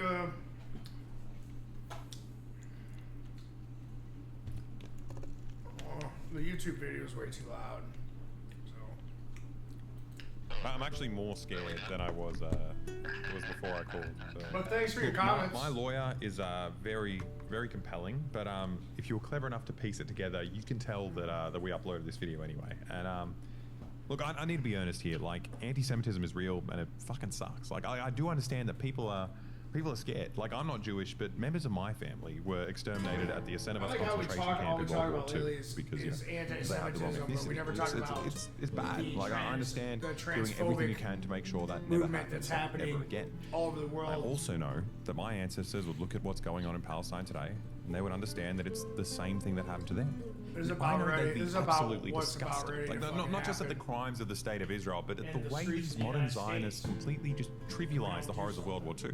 Like, you've got Netanyahu out here saying that it was somehow the Palestinians who planned out the Holocaust and, you know, not the Nazis. He's literally glazing Hitler so he can just justify killing more all the Palestinians. spirited debate here Hitler didn't on our want to channel. So exterminate if the you like Jews. to talk He about wanted things, to learn expel about the things, Jews. debate things, are always open-minded Hajj talking Amin about it. al-Husseini Thank went you, to Hitler and said, for the if you ideas, expel them, they'll all come here. the questions and the comments. So what should I do with them? Like and follow. He said, Follow burn our them. Instagram. Stuff Check like out the this is Substack. I'm going to be putting a lot so of writing offensive. in there. Like the only thing that tones it down is how like incredibly stupid it is. Like, just imagine Hitler, right? The Aryan, like, white supremacist, like, master race guy, and, you know, he's there and he's like, you know what? I don't really want to kill the Jews. You know, it's not me. You know, killing Jews, it's not very Hitler. You know, and Sounds more like the United the States problem is to like me. my superior Aryan like brain just can't figure out how to solve You this. should look so up the you know history what? of I'm people going with to talk to a disabilities in brown the United Muslim States guy and other I'll parts just do of exactly what he European says. Right? It's just, nations, it's so stupid. Like Netanyahu's out here just rehabilitating Hitler. But you know, if an Australian journalist writes a pro-Palestinian tweet, then they can be taken to federal court for anti-Semitism. And look, I don't want to play down the real threat of anti-Semitism, right? Like there are a bunch of idiot Nazis out there who think Jews control the world, and you know they're racist, violent thugs. But these guys are white supremacists, right? They couldn't care less about Israel killing brown people. They just think Jews control the world when they see a hot black guy in a movie or when they remember gay people exist. These guys are just dumb racists. And when they get together with their like-minded, bald-headed child groomers and start assaulting people on the street, you know who's there fighting these Nazis on the front lines? Pro-Palestinian protesters. They're the ones fighting the Nazis because being pro-Palestinian has nothing to do with anti-Semitism. It's about being anti-apartheid. They're not racist, right? They don't think there's some secret Jewish conspiracy running the world. I mean, they'd be the first to know if there was one, though, because so many of the pro-Palestine protesters are Jewish. The reason the state of Israel holds so much sway in Western societies is not a conspiracy at all. It's based on the simple fact that Israel is incredibly useful to the West. These are the two biggest It's in the pieces perfect of spot. shit in the world. It's an right outpost there. in the middle of the world's biggest oil reserves. Like if the Arabs who live here ever decided to, you know, team up and take control of their own resources and shipping lanes, then our companies would lose their like stranglehold on the world economy. And then we can't just like steal the oil whenever we feel like it. Like it'd be up to the Arabs, right? We need to be nice to them and make a deal with them so they'd give us, you know, enough cheap power for all our AI data centers and our spin class matcha raves and all the other important stuff we like, you know, and the West doesn't want to take that risk. You know, we'd rather be in control. It's much safer to have Israel in the middle of the Middle East as an attack dog, you know, that mercilessly mauls these guys and keeps them in line and keeps the oil flowing. Like they literally cannot stop bombing their neighbors. And that's exactly what we want them to do. So our government doesn't want us criticizing them. And the flip side of that, you know, when Russia bombs one of their neighbors, then it's the opposite effect here, right? And it's totally cool to back the Ukrainian resistance fighters because, you know, unlike Hamas, these guys are useful. They're useful to us against our geopolitical rivals. And look, to be clear, there are other factors, right? It's not all about what's like useful to us, right? Obviously, Israel is its own country, and like every country in the world, they obviously exercise their own forms of like coercion and co-opting. Like the Israel lobby is a very influential lobby group in the West, and it's honestly too much to go into in this video, but if you want to know more about the Israel lobby, jump on our Patreon and check out our interview with Bob Carr. He's the former Australian foreign minister and the founder of Labour Friends of Israel back in the 1980s. So he knows how the lobby works firsthand, and now he's one of the most vocal critics of the state of Israel in Australia. What is happening in Gaza, I say it unabashedly, is a genocide. If you've got a thesaurus that offers us, a dictionary that offers us a different word, I'll look at it. But in the meantime, this is a genocide. If you ask me, I think the Patreon's great. And look, there are hundreds of hours of like other exclusive full-length videos on there, and you get to join the Discord. So sending them money. I think you should check it out. I think it's a really good idea. We're asking Ukraine to give up part of the country to Russia. There are lots of politicians in the West who are just dumb guys, right? And they give Israel like billions of dollars because they legitimately believe that God gave this land to the Jews. Those who bless Israel will be blessed, and those who curse Israel will be cursed. And from my perspective, I want to be on the blessing side of things. But the majority of these politicians are just pragmatic people who send Israel billions of dollars because they understand Israel's role in American fuck does he got that It is the best on? $3 billion investment we make. Were there not an Israel, the United States of America would have to invent an Israel to protect her interest in the region. And that's why Australia and like every other Western country supports them. Like we understand that they're on our side in like exploiting the rest of the world, so you know we can stay in control of like all the resources and keep the cheap stuff flowing. Like we also understand the Israelis were just late to the game, right? Like Australia and the US, like we did our genocide and we took our countries from indigenous people back when it was cool. And Israel just needs a little extra support because they're doing it at a really hard time, you know, when everything's live streamed.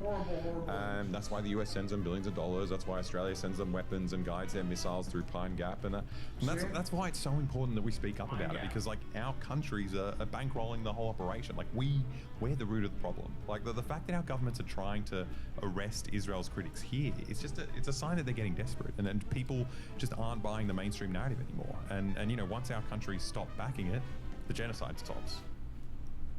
But that being said, I actually just wanted to make an artwork. Like that's what this video is about.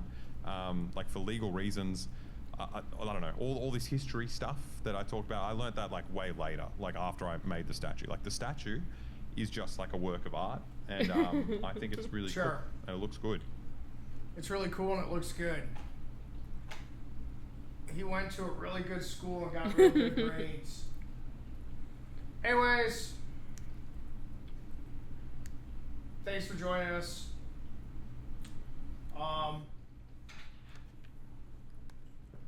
I don't know. I mean, I appreciate taking the time to comment on our chat, our new Twitch stream here, getting started.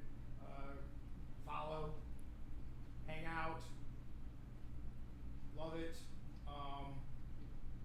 Talked about a lot of good shit tonight.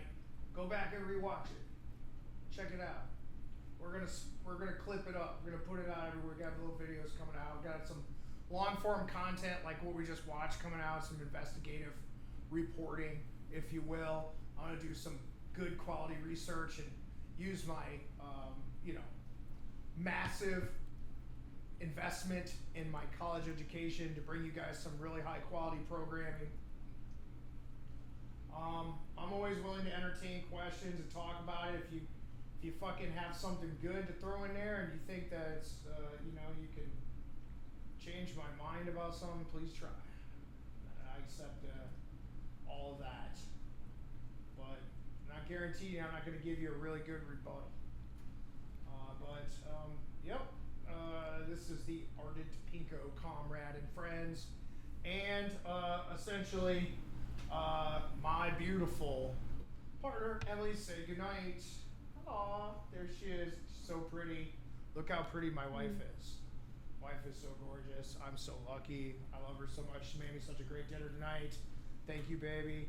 Have a good one. Over and out. Ardent Pinko. Lock in, comrades, for next one, Sunday. We're going to be trying to be on time, on schedule. I've been off schedule. I've been working on a whole bunch of fucking projects. Go to school full time too. On top of this, I study creative writing and film direction and all this stuff. And I got a rock album I'm working on. I got a novel and a bunch of other book ideas and short stories. We have I forgot to mention about our social media to start the show off tonight. Make sure you follow our social media: Instagram, TikTok, YouTube, our Substack, where all that writing is going to be eventually. Just trying to get enough time because I'm doing like 14 things at once, and I'm building up a whole bunch of other assets to bring to bear to the show. Talk about a lot more shit. We're gonna make some fucking noise. Gonna get some people riled up. Probably already working on it. Got a lot of fucking haters already. I would like to see it when the lovers outweigh the haters, though. If you stick around long enough, you're just going to see that pretty much most of everything that we say here on the Ardent Pinko makes sense. And if you're a working class citizen and you wear a blue collar in this country and you work your ass off for everything you fucking have, this is a show for you. Because you should be here listening to what I have to say, because guess what? Guess who chewed that dirt? This bitch right here. My whole life. And I know what it's like to work your ass off and not have shit, or to want shit and not be able to get it because the gatekeeping of the political factions of society and the late stage capitalism, neo-feudalism type shit that's going on. It's just fucking neo-feudalism. Oligarchical neo-feudalism based in, fucking some sort of monarchy in a minute with fucking King Trump. That's why we have no King's Day protests, right? But lots of great fucking shit coming to you on the show. I can't thank my beautiful partner enough for all the work that she puts into this. She does all the video editing on the TikTok that you see. She's helped so much with every aspect of the show. She's always my go-to resource for when I fucking need to think about something a little deeper, or she always has some wonderful input. So smart. In and out here, but we're just getting started. Please follow on Twitch. Follow us on Twitch. Please follow us. And then also, don't forget all of our other social media, but TikTok's on fire, so get on over there. Check out our TikTok shorts. We're going to have some long-form content coming to YouTube. We're going to be doing more lives. We're going to be doing lives at least 3 to 4 times a week. Probably more once we get some of this other shit, because we're front-loading another project right now that's taking up a lot of our time.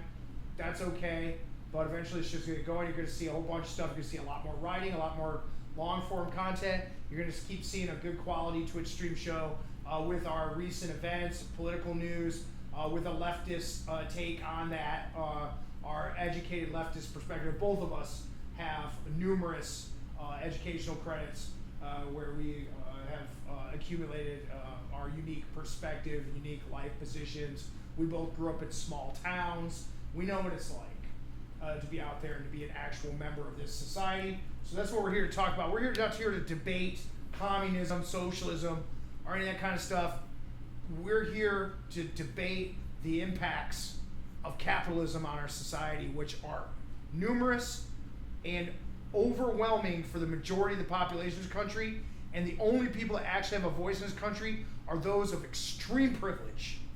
And that's what we're trying to do here. That's our goal of this program, is just to kind of get out here and say, hey, you deserve better than this, and we can actually have it. Socialized healthcare, universal healthcare for everybody. Everybody in this country should be able to see a doctor. Universal income needs to be a thing. Everybody's about ready to lose their fucking jobs to AI. So this government needs to provide a certain amount of universal income, subsidies toward housing, caps on rent. In the state of Florida, if I became governor of Florida, I would instantly remove the tolls from people who work in Central Florida. Why should you be being taxed on your check, not getting paid a living wage, living in a right-to-work state where they can fire you anytime they want for anything they want, no unions, and then get fucking taxed for the drive on the way to work, and then also overtaxed on your vehicle? The insurance rates in this state are fucking disgusting. So everywhere you look, and that's just here in Florida, but you can go to every state and find the little pocket of adversity that's created by greed. That's what we're here to call out. That's what we're here to talk about. So if you're all on board with that, you want some good quality discourse on those sorts of things, that's what we're here to do. So good night. Enjoy the rest of it. And, we'll see you on Sunday for sure, 110%. So we're going to go ahead and sign off. This is Serafina Hicks. This is my beautiful partner, Emily Starr. And you have a great night, and stay safe, comrades.